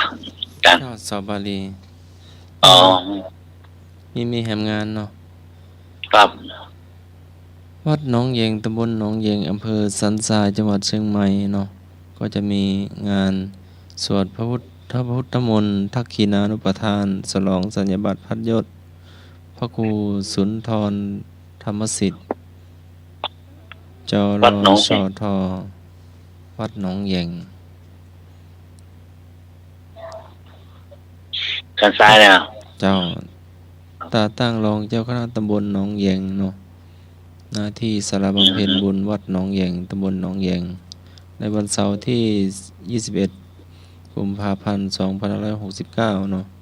เวลา 14 นาฬิกาเป็นต้นไป ก็ไปร่วมมุทิตาแสดงความยินดีเนาะ ครับ พระเทระนิเทระเจ้าแล้วก็ ก็งานหนึ่งเนี่ยเจ้า อย่าไปลืมวัดเจ็ดลินเนอะตั้งแต่วันที่14เป็นต้นไปที่เปิ้นจะทำบุญหา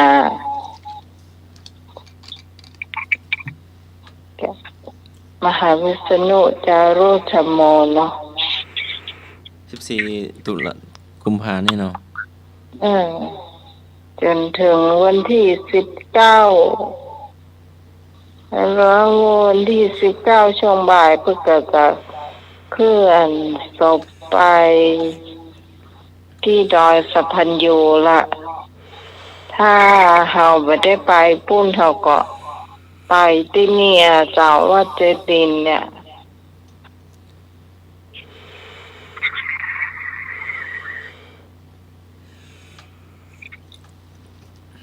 เจ้า มันเกิดเมืองนอนบนพุ่นเนาะ ก่อยเว้ย โอ้ ดอยสะพันยูกว้างก็ อืม กว้างก็ไม่ได้เห็นหมอยอ่ะคนนะ อืมคิดว่าหาวนักเนาะ เหรอลุงหนุ่ยได้ยินล่ะ ครับผม เลิกค่ะทางอาจารย์จะมาตัวโอ้เจ้าล่ะ โอ้ โอ๊ตมาเดียวอ่ะ โอ้กดแล้วได้ยินอาจารย์สมัครประชาสัมพันธ์ตั้งเจ้าหรอ โอ้ เอาไปจะดักแชทกันหมดนี่ นี่ ไม่ได้ยินเลย ได้ยินน่ะ อย่าปิง นี่เดียวเลยค่ะ จ้ะ ครับ โตลำโพงนี่มันเก็บกดแล้ว อ๋อ เจ้า คือเตื้อล่ำเหลือมันถึงมาดังเดียวนี้ 3 เตื้อ 4 เตื้อ 5 เตื้อ โอ้ ทำเลยฮัลโหลตรงไหนได้ยินก็ทำได้ยินก็โกดทำก็ นี่ยิน ครับแล้วลุงเลยมีเสื้ออย่างของนี่จ้ะ จ้า วันนี้จ้ะ ไม่ว่า10ครับ จ้ะ นมัสการครับ ครับผม ศพพระมหาวิษณุจารุธรรมโมนะครับ ผมจะไปทุกวันเลยครับน้อไปช่วง ขอ เช้า อนุโมทนาเด้อ ช่วงเช้าครับน้อผมไปทุกวันนะน้อครับนมัสการครับ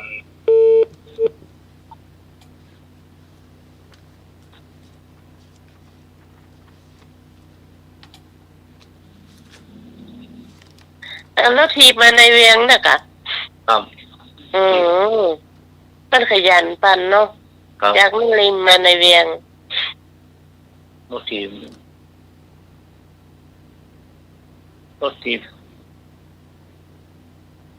สีเทาๆเลยครับรถทีได้เป็นมาแท้ จ้ะ รถเทา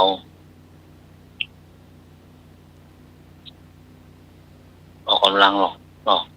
จ้ะ นักปั่นแข่งตอง แต่จ้าได้ยินลุงหนุ่ยร้องเพลงโอ้ยหัวใจผมดะอย่า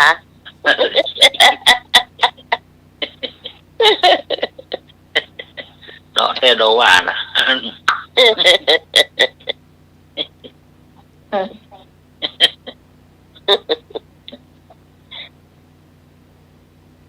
โอ้ เที่ยว คน ใจเนาะมดนี่ ดะไอ้มันส่งจังไงดับเบิ้ลดะมันได้ยินมันมีแบบมันมีลำปางอยู่ โอ้ ก็ได้ เฮียงหนีเวียงไปโลกภัยอยู่ลำปางกะ ไปเลิกข้ามเลยอ่ะ แต่ละเป็นลีโอใจดอก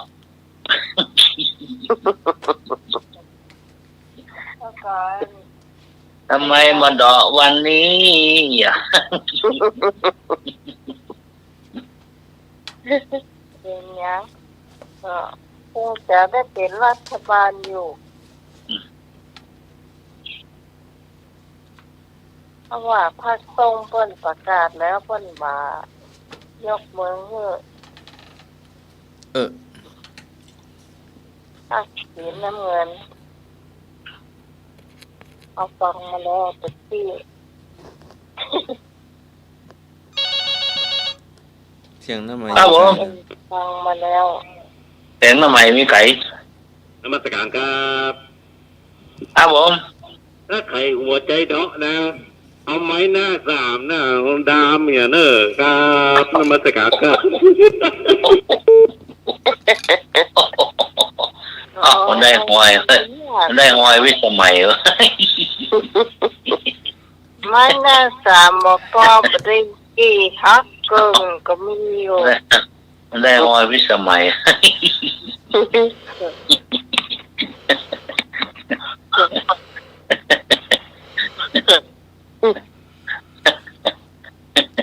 มันเปลี่ยนอ่อนได้ละ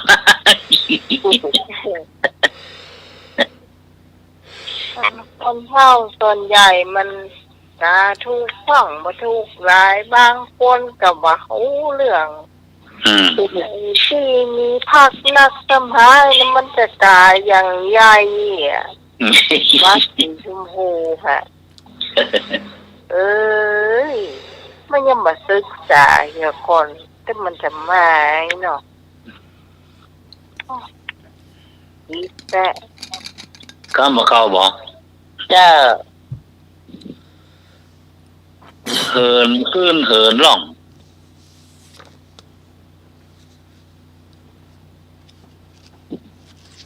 เหินขึ้นเหินล่อง เหินขึ้นเหินล่อง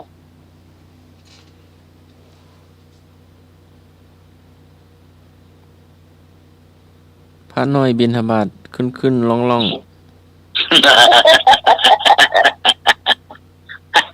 มันก็เหมือนนั่นทีละทีเหรอ เหินขึ้นเหินล่อง เงินนี่อ่ะ เหิน เหรอ เหินขึ้นเหินล่อง ทีละทีประกาศเหินขึ้นเหินล่องกับมีสาระอย่างร้องเพลงแล้วกัน เนาะ โอ้ยหัวใจผมเดาทีละทีไป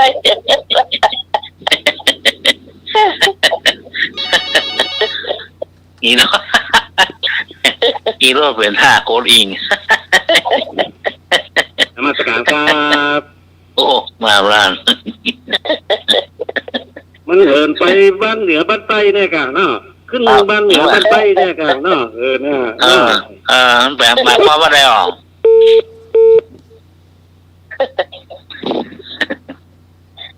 อย่างแฟนมันแท้มันขี่รถทีไปเลยอ่ะ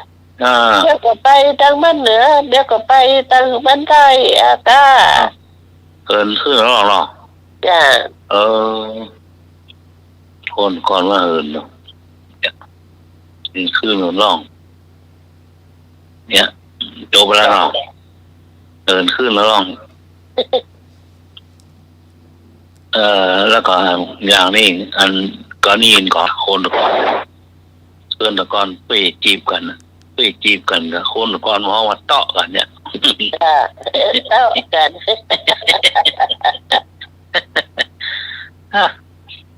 แห่ไม่มาเตาะเพื่อนนั่นก็สู้ไม่มาเตาะมึงเลยล่ะมึงหูตัวกันเนาะ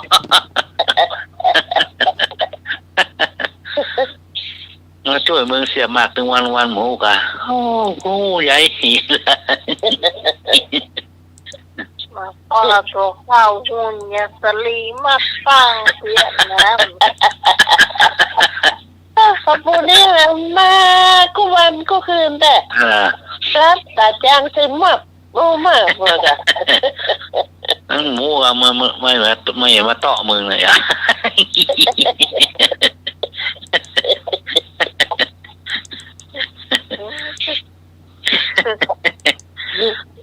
เอวบ่มีมาผืนมัดเอวมัดสองบ่ได้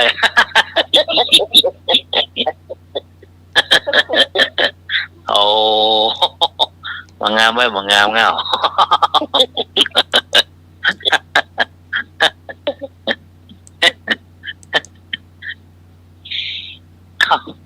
ความพอเอวบ่มีก็เรื่องว่าเอวบางจะกลับ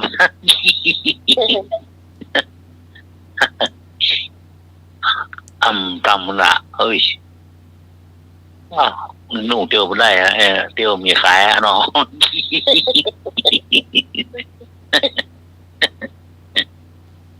มันอ้วนแล้วมันโลดเนี่ยที่เขาลำไม่หรอเนาะตาก็นึ่งซาวเนี่ยคาบเดียวหมดเรื่องอ่ะดงโอ้กินได้กินว่าจุบจับนี่ก็เหมาะนั่นก็เหมาะแม่น่ามีก่อนนี่มีก่อนเติมหน่อยเนาะ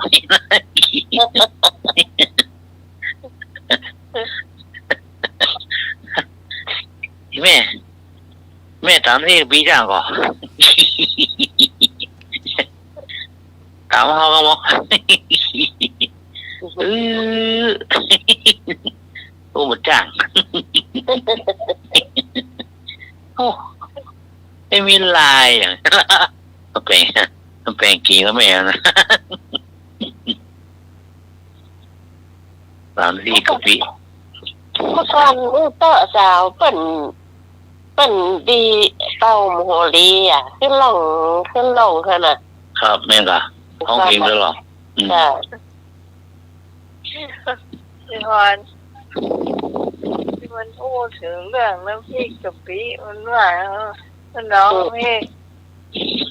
พรบอกโอ้พี่น้ำพริกกะปิอ่ะเนาะซื้อกะปิมาเบียร์เอากระตั้งทางออกแล้วกะ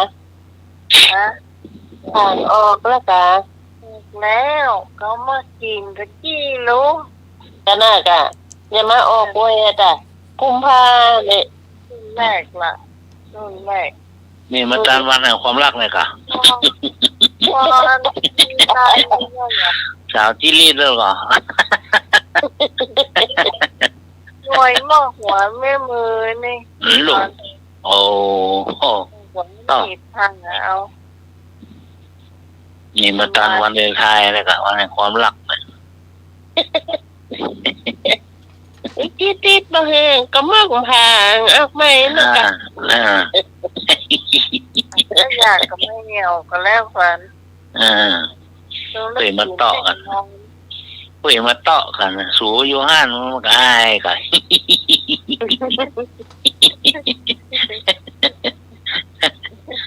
เฮ้ยมาเตาะกันนะสูญญามันก็อายไม่ว่าเลยไม่ก็มีหน่อยเนอะเนาะก็มีอ่ะ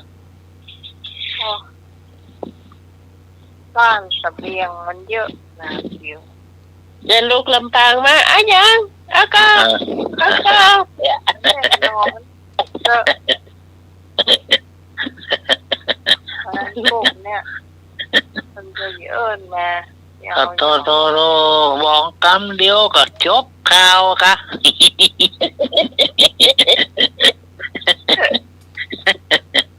ยังเหมือนได้ว่า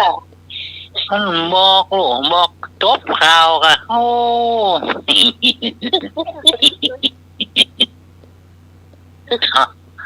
เอาขวัญแล้วขวัญโอ้ไม่โคจกหน้าบ้านนะ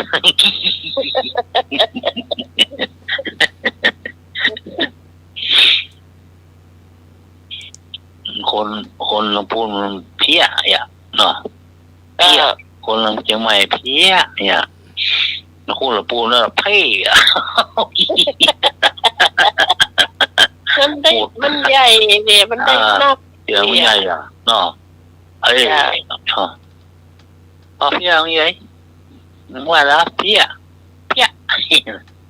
ได้หน่อยเดียว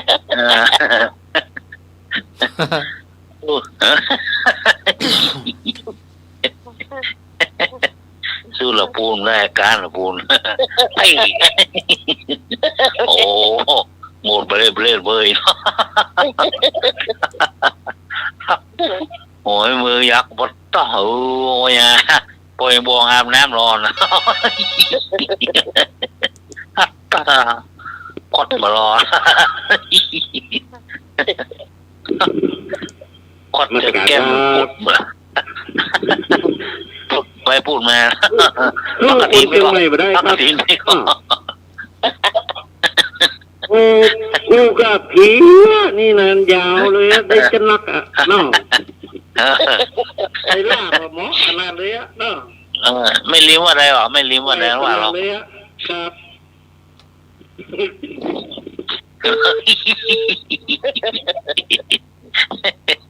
ไม่ลิ้มยาวอ่ะผียาว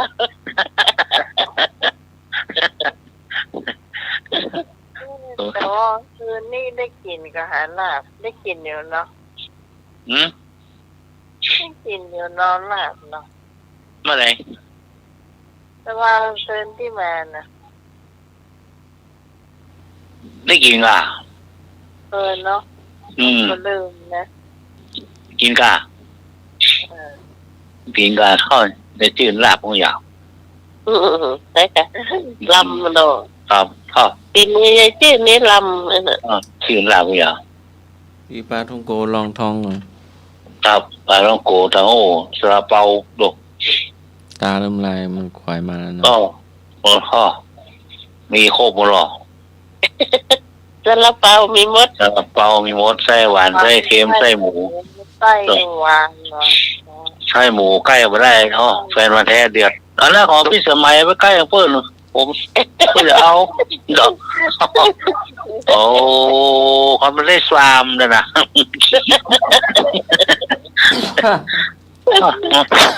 ถ้ามากินนะว่าถ้ามากินสกุยเอาไปเปิด3-4ตัวโอ้เขาเลยไอ้ห่อซาลาเปาได้แบบสุดเดี๋ยวมีแล้วเปลี่ยนจะถูกหายแซ่บอ่ะกระเป๋าน่าก็เปลี่ยนใจแล้วน้องโอ่งโล่งมาเล่นนะกระเป๋าอันลูกบ่าวซื้องามเลยว่ะงามงามอ่ะงามกับเลยงามกับจอบมากกับงามแต่มันเอาเพาะกระดุมต่างๆไม่เห็นหรอกมีที่แก็บด้วยโอ้ยไฟได้ตักหรอเป่าเอาเงินเจ้าลงใส่เลือดเลยตาไม่ใส่สะพายเห็นเนาะครับยิมโมหรอจ้ะ สบายจมเข้าไปหายแซมโมดะโอ้เดี๋ยวพ่อมีแล้วโอ้ไหนอยู่ในกระเป๋ามดเนี่ยปอมดอ่ะกระเป๋ามดมันซื้อไหนมานะนี่กระเป๋าตังค่อยเลยนะเป๋าน้อยนะครับเป๋าน้อยมีหล่อมนๆนั่นนะตังค่อยตังข้าง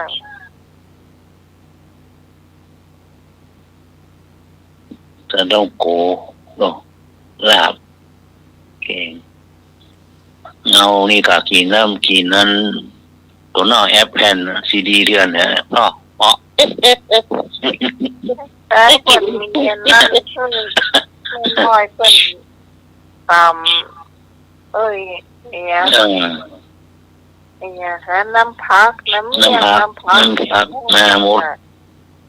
หรือเราเมื่อหรอหมดอ่ะบอกว่าอันนี้เลี้ยงเป็นซีดีเชียนหรอว่าท่อแคบกินก็เข้าเนาะครับข้าวแฟนมาแท้กินนั่นนะครับหัวมือแดงนะของแม่กะลูกตัวหรอกินบนลูกต้องจมปลานี่มีกลางหัว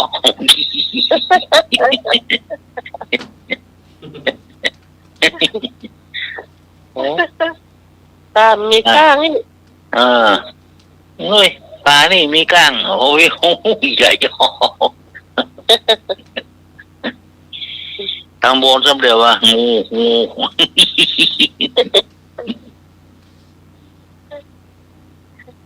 การตั้งจุเนน้อยลองเนี่ยส่งตัวมันเป็นงูไม่ใช่ปลา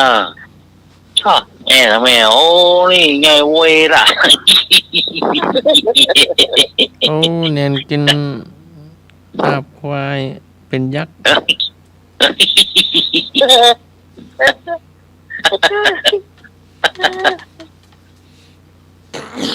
ยักษ์จืนตักอะจืนตักนี่นะแม่คือยืนลูกคือยืนโอ้เอ็น2 ตัวนี่ใหญ่เว้ย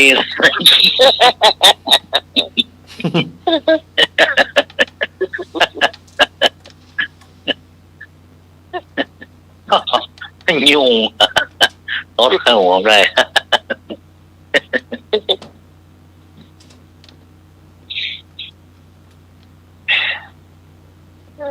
เนี่ยอุปกรณ์สมาชิกนะต้องพากันโอ้กันนะไหวคืนพวกบันไทยให้หัวเป็นพิกรก่อนรับแล้วค่ะรับโทรมาได้นะไม่จำกัดพื้นที่นะ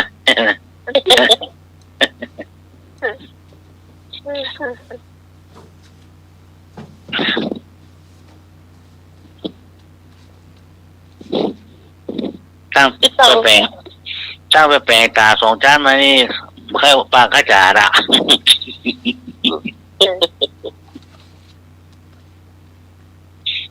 ครับมาใครมีมูมาเล่าพ้องไม่ต้องรับแล้วค่ะไม่ต้องนายกาก็ตะโกนไม่ดีนะต่อเหินเนาะโคมเก่านี่อย่างก็อย่างวะอย่างพระเจ้าอย่างจักมาดำสุกไปแดง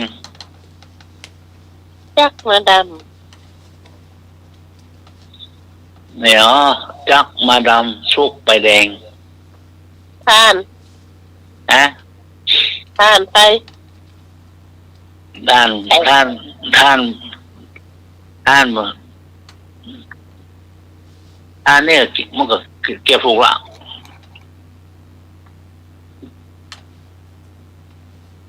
ด้าน มันว่าหลัวอ่ะ เออ ว่าหลัวอ่ะ หลัว นี่ของตู้รองนะ หลัวพื้น ครับจับมาดำสุกไฟแดงอ่ะ ไอ้ยังตุกไอ้ยังคนกลัววะ ตุกนี่ล่ะ เจ้า ตุกอย่างคนกว่า เจ้า ตุกเก็บคิ้ว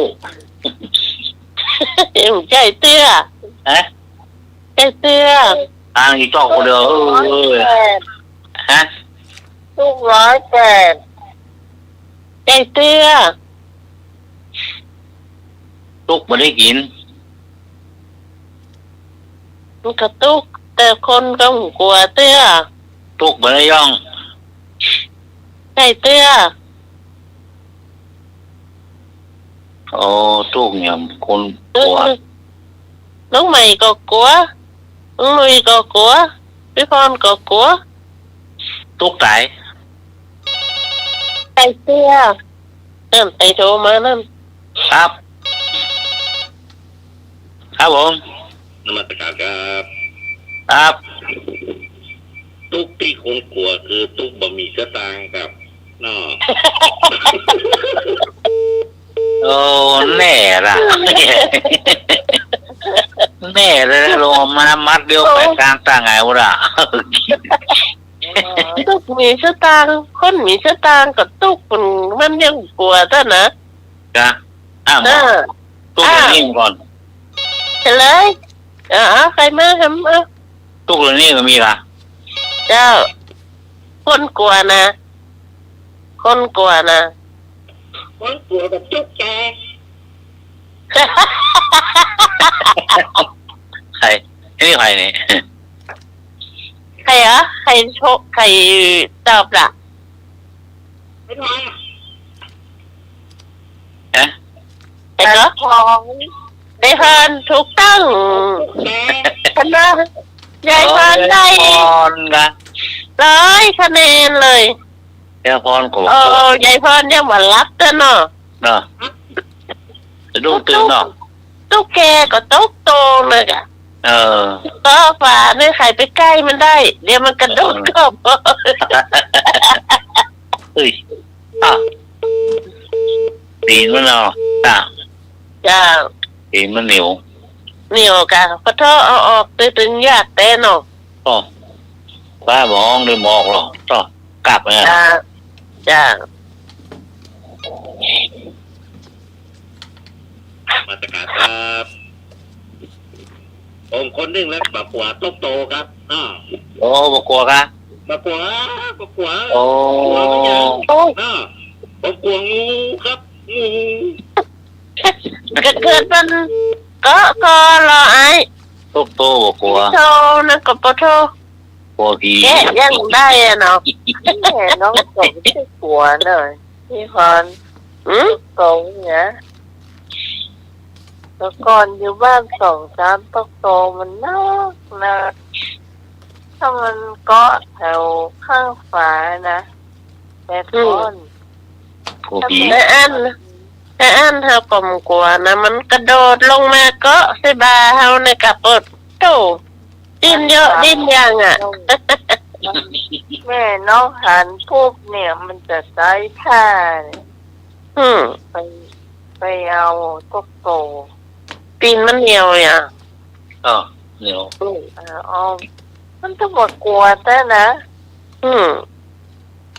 แต่ผ้าไปอุ้มต๊อกโตมาจ้ะรำคาญแต่มันโซนตำเพดานอย่างเงี้ยจ้ะแต่คนนะอยู่บ้าน2 ชั้นแหละเดี๋ยวนี้มันได้อยู่มันได้เข้าบ้านอย่างมีหม้อว่ะบ้านเนาะบ้านเต้เนาะจ้าบ้านเนี่ยมีหม้อ เป็นหมู่บ้านก็ได้เป็นบ้านก็ได้ ว่าเข้าโมแก่เนาะ เจ้า บ้านมาแล้วเลยค่ะ บ้านป่าติ้ว บ้านมาแล้วไม่มีสักอย่างอะมันก็เสาหลังสั่งอะ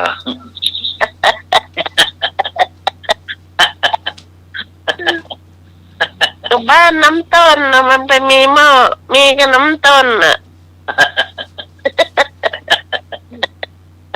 บ้านน้ำต้น บ้านนาโต้น ต้นมัน บ้านนาโต้นไปไหนฮะ ตัวหางโดกอ่ะ โอ้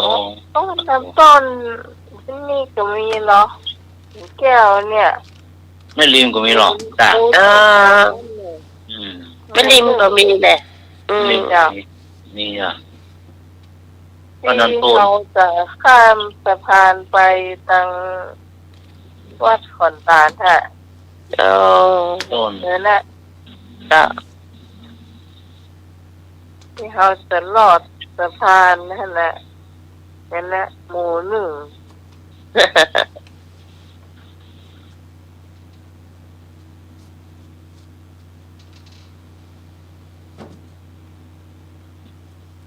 อาจารย์สมัครไปไหน แต่ว่าไหม รับแต่แป้ง นั่นแต่สมัครอ้าว หาพ่องกัน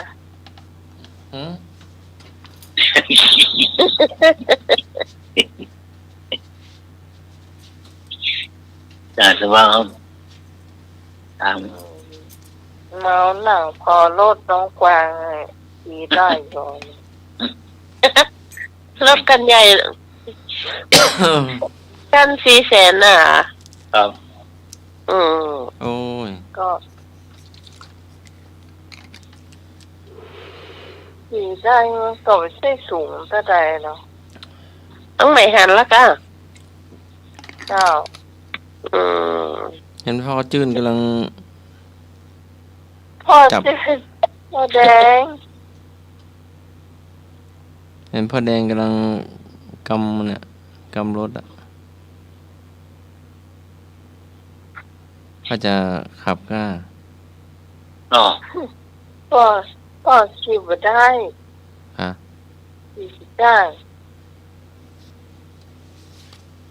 ขี่รถแบบนิ่ม เรา จ้ะ ผูกข้อแขนรถให้หลานเนาะ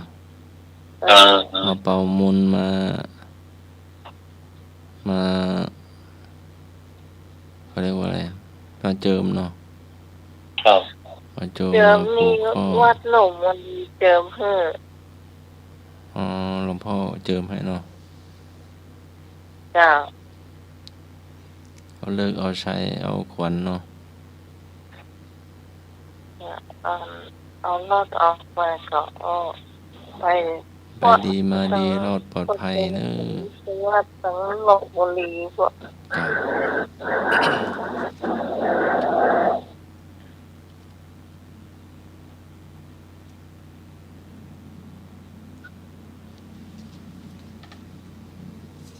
เชียงใหม่ฝนตกกันตรงนี้ บนโต๊ะครับมันมืดนะมันมืดนะว่าด้านใต้วะ มืดนะครับ ด้านใต้น่าจะงอล่างตกอย่างที่ว่า จ้ะแต่เจ้านี่ฮ้อนเต้นนะฮ้อนจ้ะรู้สึกอ้อยก็ว่าได้น่ะดังปักแป๊กปักแป๊กใช่ นี่จะมีมันฮ้อนครับนี่ฮ้อนบวม จ้ะ ไปตึงหมู่อยู่กัน2 ตน ไปกระมูอยู่2 ตน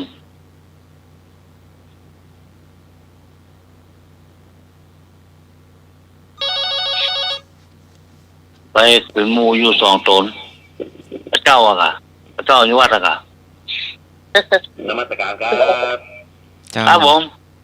แต่เจ้าจังหวัดเชียงใหม่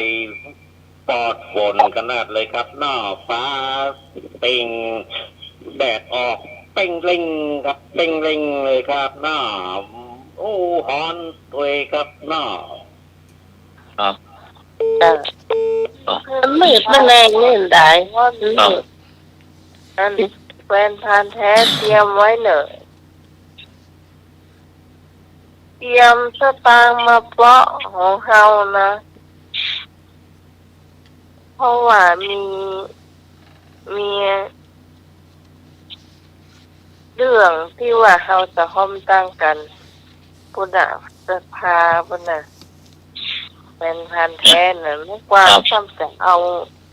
ตีมวอร์อย่างนะเปลี่ยนใจมันก็ตึงบ่ได้ช่วยยังใหญ่ก็ได้มันต้องบ่เปลี่ยนใจ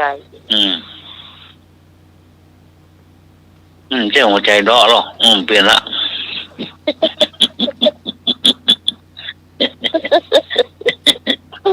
คุยกันเลย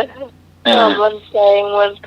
หัวใจวันดอเริ่มเปลี่ยนง่ายๆนะหัวใจน้องดีหัวใจน้องดีหัวใจให้มันมาดีมันดอ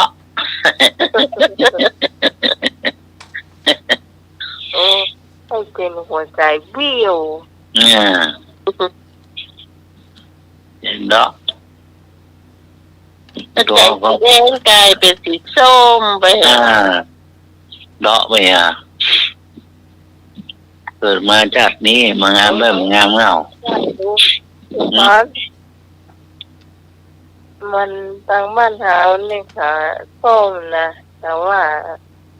ยังกันน้ำเงินอยู่นะเหมือนดูถ้ามาเป็นทางการนะ192แล้วอ่ะโอ้แม่ตึกละเรียนแหละ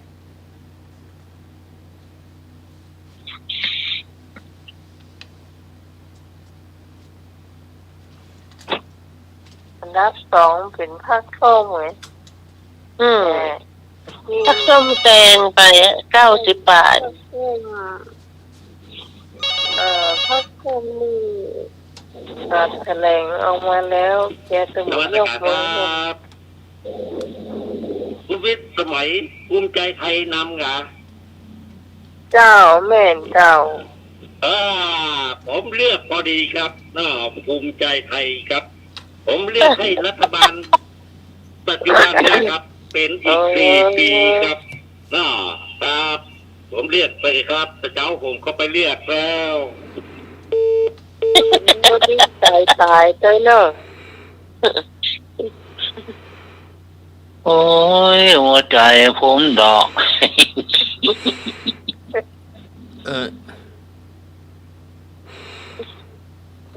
ไอ้นกก็10 ตัวโดนยิงไปตัวเหลือกี่ตัว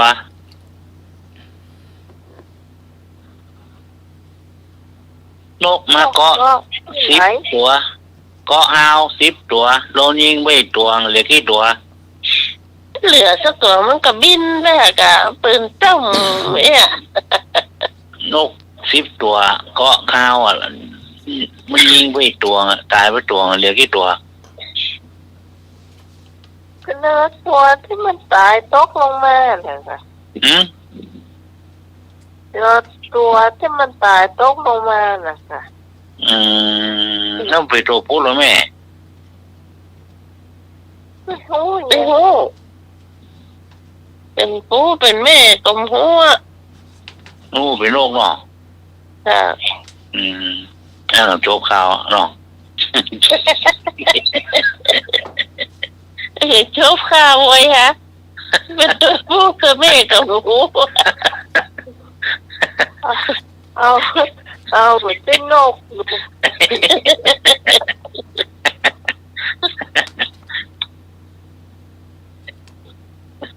เขาเหมือนเป็นนกมันนั้นเป็นนกอันเขาอย่างนี้ถ้ามันโจรกันนี่เขาก็จะหูเป็นว่าตัวผู้เนาะหากเป็นนกบินไปตั้งไกลอีกเองไงหากเป็นนกเนี่ยหากเป็นนกเปลี่ยนแปลง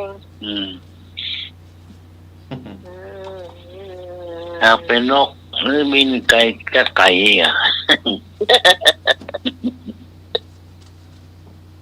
บินไปไหนมันก็ปิกไปที่เก่าค่ะ อ๋อ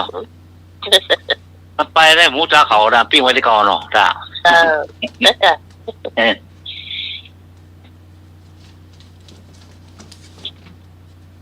นกก็บินอ่ะนกนี่บินนะ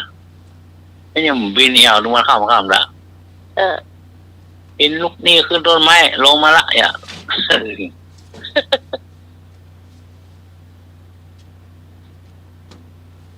ก็พอนกเองที่มันมาจากภูเขาหิมาลัยเนี่ยนะแรงอะกะมันเต้าก็ให้มันจะบินไปอินโดนีเซียอ่ะเองมันปลอมไปเต้าทางใดภูเก็ตก็ว่าอย่างน่ะกระบี่อย่างสักอย่างน่ะแต่ใหญ่ๆอ่ะนี่ครับใหญ่กว่านกที่จังหวัดตากทั้งตัวหนึ่งเนาะหมดแห้งแล้วค่ะแห้งปอมันไม่ได้กินอย่างเรามันไม่ได้กินอย่างนั้นมันบินมาอยู่ท่านในตาโอ้ได้กินอย่างนั้นกินน้ำเยอะอ่ะแล้วก็ไม่ยั้งเลยนี่เนาะครับนี่ให้นี่หนาวนี่อ่ะนี่หนาวเต๊กอ่ะครับ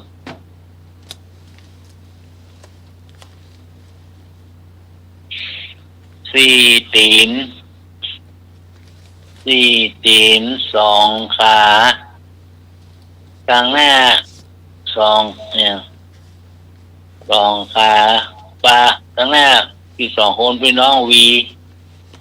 เนี่ยข้างหลังนั้นไล่แมงเนี่ยช่วยไล่แมงเนี่ยเจ้าลุงบอกว่าลืมไปละ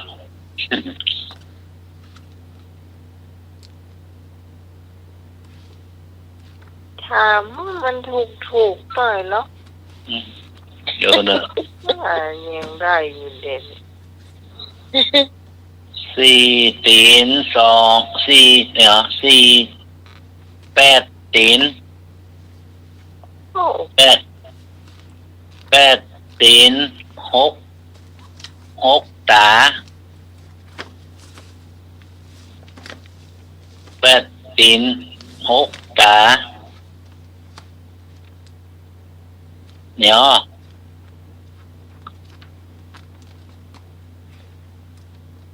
แปดตี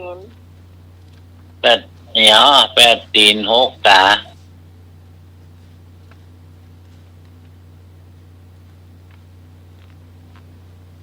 แมงกระบือ สองพี่น้องขี่ควายแปดตีนหกตา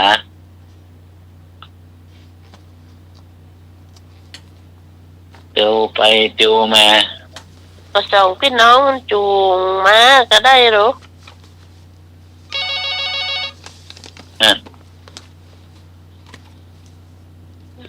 มันแน่ใจว่าหน่วยจะตั้งคำถามได้ถูกกอง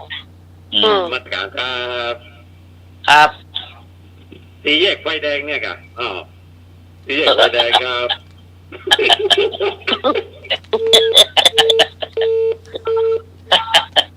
ปิ้งแยกไปได้ก็ปิ้งเขาหลามมาละ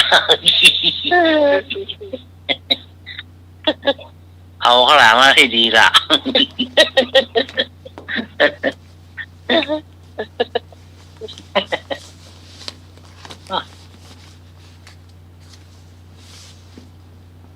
น่าเอาบอก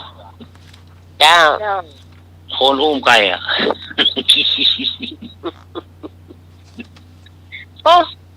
คนขี่ม้าอุ้มไก่อ่ะอีเพราะว่ากันอ่ะถ้าคนอุ้มไก่มีสี่ตีนแต่อันนั้นเลย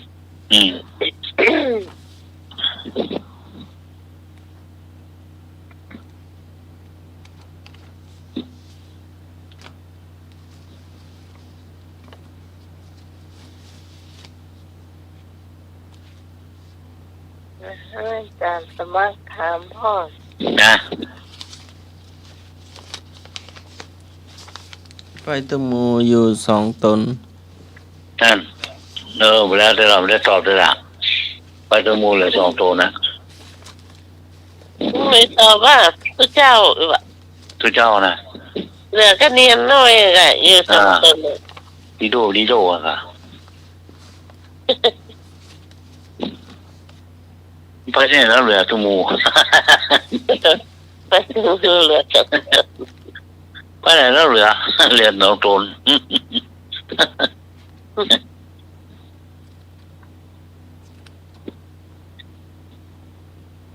โอ้ป้าไปสร้างบารมีกะ เฉลยลุงหนุ่ยแต่งงานลุงหนุ่ยแต่งงาน นี่ลุงหนุ่ยแต่งงานวะ ไปดู ลุงหนุ่ยแต่งงานวะโอ้โหสมพรปากนก ไปดู แต่งงานลุงหนุ่ยแต่งงานวะ ก็ไปดูมูน่ะอ่ะ จะโม้ละกะ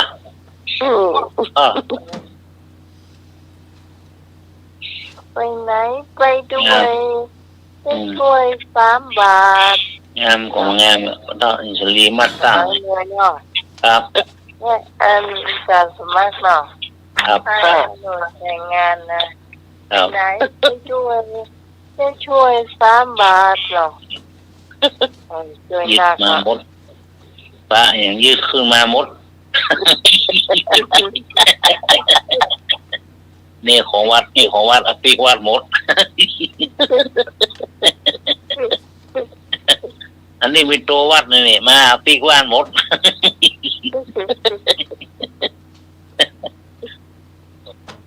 โหนที่บ้านหมดรู้ว่ามาหมดโหนพี่วัดหมด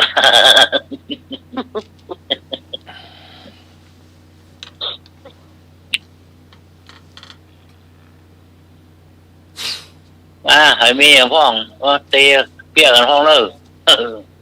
นอนทับซีดแต่นอนทับของเก่านะเนี่ยให้เที่ยงคืนมาละ นมัสการครับ ให้เที่ยงคืน สมัยก่อนเปิ้ลก่อนคนตีวัดไปเราเนี่ยเปิ้ลใจของวัดอ่ะ ป้าได้ประภาพกะ งานศพงานซากเนี่ยเปิ้ลใจของวัดเหรอเนี่ยแล้วเป็นคนปีกาซื้อวัดอ่ะเนี่ยสมัยก่อนเปิ้ลมีลูกครับ ขอยืมวัดอ่ะยืมไปก่อนแล้วก็เดี๋ยวเอาเมื่อคืนในเรืองานแล้ว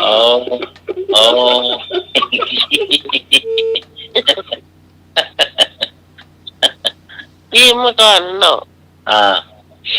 ยืมก่อนนับหมดหรอกเนาะสัตว์วะจอนวะจานวะถ้วยวะหม้อแกงวะดู เมื่อก่อนนึกชาจะยืมตามเดียวมีละคอมพูละเดียวปลาเก๋บนงามกะสร้างมาปูงามละเมื่อก่อนนั้นไปเฮียนฝากหรอกเฮียนฝากเฮียนตรงเลยล่ะเตะกันเนาะปักสาดปูงามอย่างมันมื่นเดือปูได้แล้วเป็นซีเมนเนี่ยมื่นปูยาม่านเนาะนิ่มได้ละมื่นครับถ้าเป็นฝากเป็นตรงนี่ได้ล่ะเป็นฝากเป็นตรงเป็นไม้นี่ได้ปู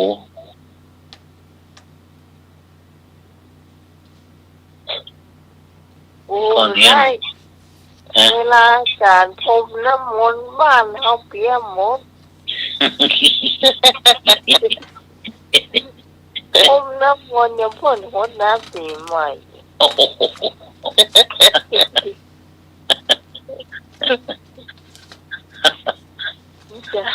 จะการนั้นพ่นก็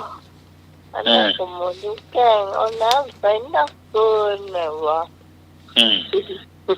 ตัวไอ้บุรอล่ะตัวไอ้บุรอเขาเสียหมดจ้ะ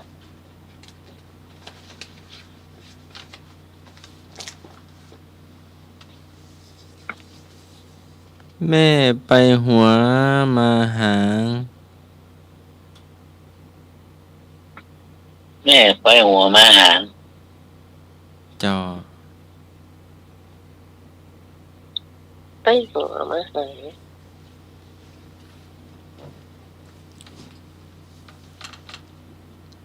แม่นาฬิกา ยัง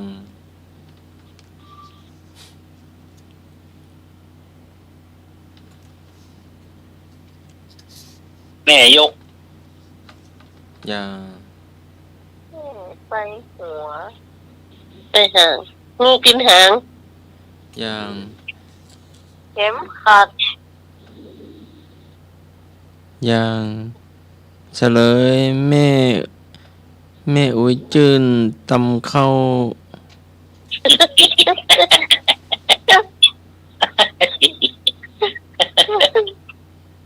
เป็นจะไรอ่ะไปหัวมาหางเป็นจะไร ไปหัวมาหางเป็นจะได้น้องไหม ก็รู้กับมือว่าจะหรือว่าหยับหางหัวมันก็ดึกมองตำเข้า แม่ละ เข้าตามเข้ากัน น่ามังค่ะมันยิงคนแต่ก่อนนี่มันเอวมันแข็งก็น่ากระเลิกอ่ะมันตามเข้าเอวอ่อนเนี่ยพวกเล็กเนี่ยโอ้เมื่อก่อนเนื้อตำข้าวดาเป็นละอ่อนช่วยเป็นตำข้าวหมู เที่ยงคืนยองแล้วล่ะก็ล็อกซะเอวนึงเก่งไปเก่งมาหรอก็แต่พอโจ๊กเข้าแล้วมันมาตามจะมือมาด่าเก่งเนาะน่าก็ตำไปต้องโวยนะมืองานมาตามแล้วเอวเก่งไปเก่งมาตามเข้าอ่ะด่าถ้าใครมีปืนข้าวจ้ากับปะโตปืนใหญ่เลยเนาะก็จะควัดเก่งละมือควัดไปโคตรมาเนาะท่านหลบมองแก่งเนาะครับได้เลยมือมองบะตำมือเขาก็เก่งนะเจ้าครับถ้าเป็นแกนโคกเป็นโคกใหญ่ๆเนี่ยเปิ้ลมันมีแกนโคกโหลเนี่ยเปิ้ลเราตำเข้าอ่ะเอาเข้าตำอ่ะเนาะแล้วมองบะตำเอามือกับมันมามาตำมานี่ละตำเข้าเลยละเอียดเลยอ่ะเปิ้ลกำมองอันนี้อย่างนั้นเปิ้ลแกนโคกแกนอย่างนี้แกนไม้น่ะใหญ่แล้วเนาะมือต้องคุยกับคุยกับสาวนั่นนะอย่างเดียวกันนั่นนะครับเนาะมันตามเข้าอยู่ในขนาดเข้าเลยเข้าละเอียดขนาดเลยอะเนาะเป็นขนมเจ๊อกกระจายเข้าเป็นขนมจ๊อกก้าก็แตนก้าเนาะปัดพอต่ำแล้วเอวอ่อนเนาะปอกเล็กเขากินมอมดนะดูโอ้เป็นลุงลุยกับมดตั้งเป็นพี่ว่ะก็ตะวันร้อนที่หนองงานหมดแล้ว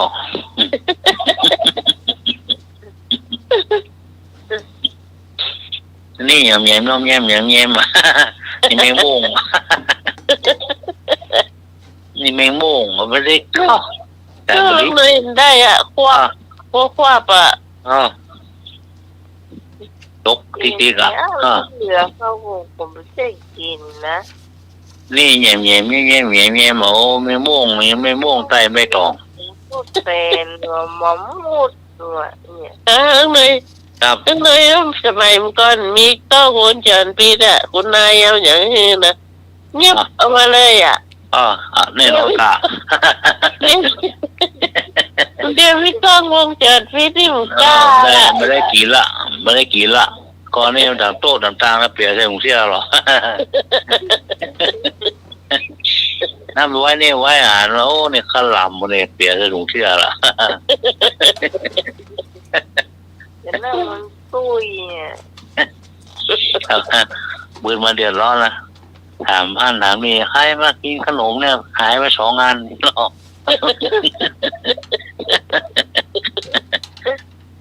เขาไม่ได้กินโมโลไม่ได้กินหนุ่ยซ้ำมาละ2 แกนขนมปอเปียยองถ้วยนะวะท่อเหมาะ ขนมปังเหรอเลี้ยงบนแล้วจกหน้ากลางแล้วขนมปังปอนนะเปียสองแผ่นแล้วกลางตรงกลางเราเนี่ยหัวใต้มันหูอ่ะเปียหน้ากลางอ่ะแต่ลูกเสียวละเนี่ยต่อเปลี่ยน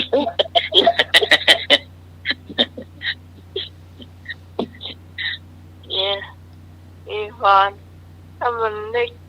เจอหัวมูดอย่างบ้านเขานะได้กินย่างวันเป็นกิโลมาการกา ต้นกิโล ครับผม ร้านเนี่ย เปี้ยอย่างนี้นะตู้ซาลาเปาบ่ได้เนาะซาลาเปาอร่อยกว่าครับเนาะแต่ที่โลกที่ไกลนะเรือเนี่ยพุทตื่นได้เก่งแกนเดียว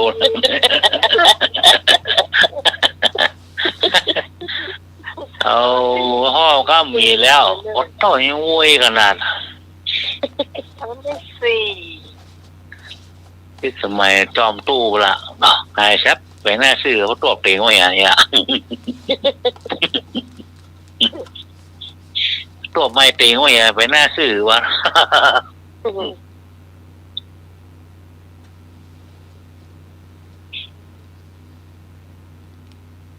บรีไปเป็นไงเอาละอยู่บ้านเปิดรักกินเปิดขยะกันเนาะจ้ะขยะเนาะกินเลยกันยากก็กินเลยกันเนาะก็กินขนมนักเลยก็โชว์เนี่ย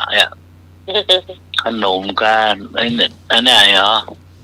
กะหรี่ป๊อปอ่ะเข้าไปกองอ่ะหอมอย่าไก่เข้าไปฮะเปิดพอโบกมาอย่างอันมันฮ้อนอุ่นๆได้ถูกเสี้ยนฮ้อนเตียวหลังกองก็ย่องมั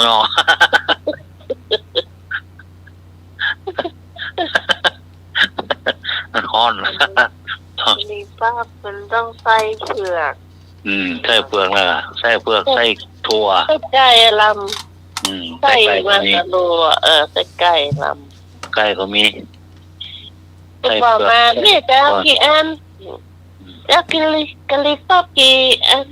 ใส่ก็มาไปซื้อมา30 บาทเยอะ10 บาทเลยจ้ะซื้อมา30ตอนว่าลุงเลยเฮ้ยใส่เผือก30อ่ะใส่เผือกกันหนังน่ะใส่ไก่20ใส่เผือกซิมมันละมาให้แม่เลยติ๊กไปกรุงเทพหมดละขนมมาหมดแล้วก็เหลียวกระท่อยองอ่ะมันหอมอย่างเนาะมีป้ามันหอมกินแล้วมันลำอย่างมันหอมอ่ะจะไปกรุงเทพไปยิบเพื่อปูเหรอปูกินเต้ยทำเชี่ยวมีก็กินได้หรอกลิปกินได้อ่ะอ่อนอุ่นป้าเขานึ่งสักปั้นนะเขานึ่งสักปั้นนะกินจะเข้าได้ลำละตะก้อนไม่นายหน่อยแล้วต้องได้นอนโรงพยาบาลเนาะ4-6นั่นน่ะต้องได้นอนโรงพยาบาลแล้วก่อนไม่เช้าเดี๋ยวข้าวต้มตลอดตอนเนี่ยนะเนี่ยเช้าก่อนกินข้าวต้มแล้วเขาไปซื้อกะหรี่ปั๊บมาเฮ้กินข้าวต้มเนี่ยค่ะร้อนอุ่นหรออุ่นร้อนเดี๋ยวว่าโอ้ยหยิบใจกินข้าวต้มอ่ะตัวอิ่มก่อนถ้าแบบอิ่มเอาของอุ้ยไปบ่เอาสิกินยังอ่ะอุ้ยเขาไปซื้อข้าวนึ่งพวกนี้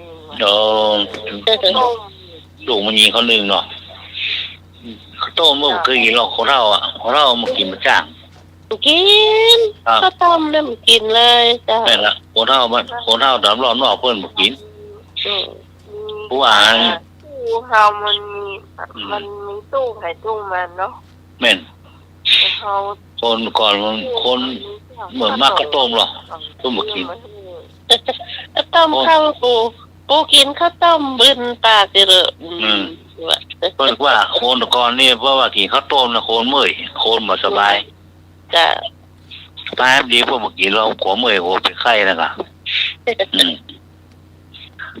เอามาต้มข้าวกูกินทอดต้องเดียวไอ้หน่อยชอบข้าวต้มเดียว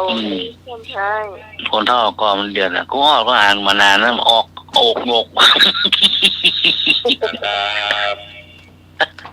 ครับผมโอ้แต่ก่อนบ้านผมเป็นเลี้ยงข้าวต้มเหรอเนี่ยผมไปกินข้าวต้มมาเหมาะขนาดเลยอะ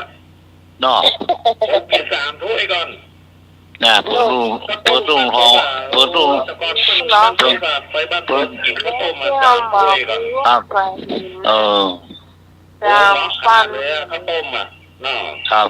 แต่ก่อนบ้านผมอ่ะมีครับแม่นค่ะตู้ทองว่าเราโอ้เฮาลังเตะจัดดีอ่ะ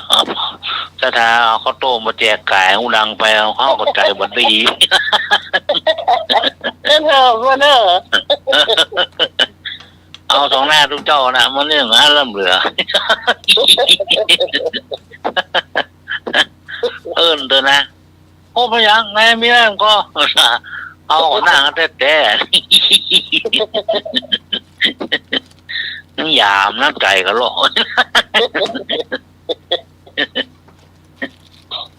โต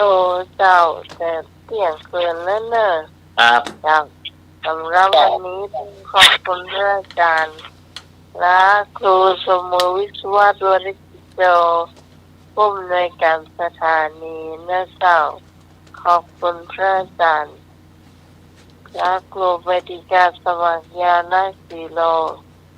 รองเจ้าวาดที่มันนั่งครับโทรศัพท์เป็นเจ้าขอบคุณไอ้หนุ่ยเตยนะเจ้าขอบคุณที่ฟังเจ้าที่จะเขาจะมาป้ากันใหม่เนาะครับนี่วันเนี้ยนี่มาสิล่ะสิแล้วเนาะสาธิตน่ะเนี่ยนะฮะล่ะลืมวันลืมคืนนะมันเป็นยังเพราะว่าเดี๋ยวเคมุแซมรับนะเดี๋ยวเคมุแซมพางก่อนแล้วมาขายกับหลวงสัก2-3 ก้อน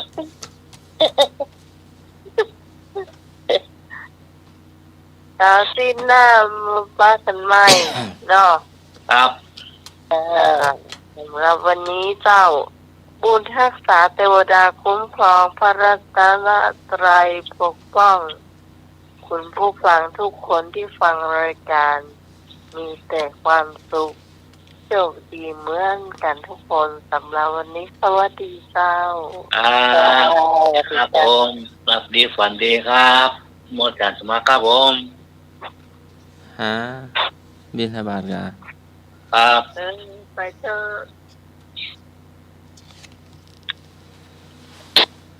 อินังทานังทุกขังโลเกการกุนี้เป็นทุกข์ในโลกค่ำคืนนี้ก็ขอกราบนอบน้อมแด่พระพุทธเจ้าพระเถรานุเถระครูบาอาจารย์ทุกตนแล้วก็ศรัทธาญาติโยมทุกท่านหลับเป็นสุขตื่นเป็นสุขไหว้พระสวดมนต์สาธุเจริญพรครับ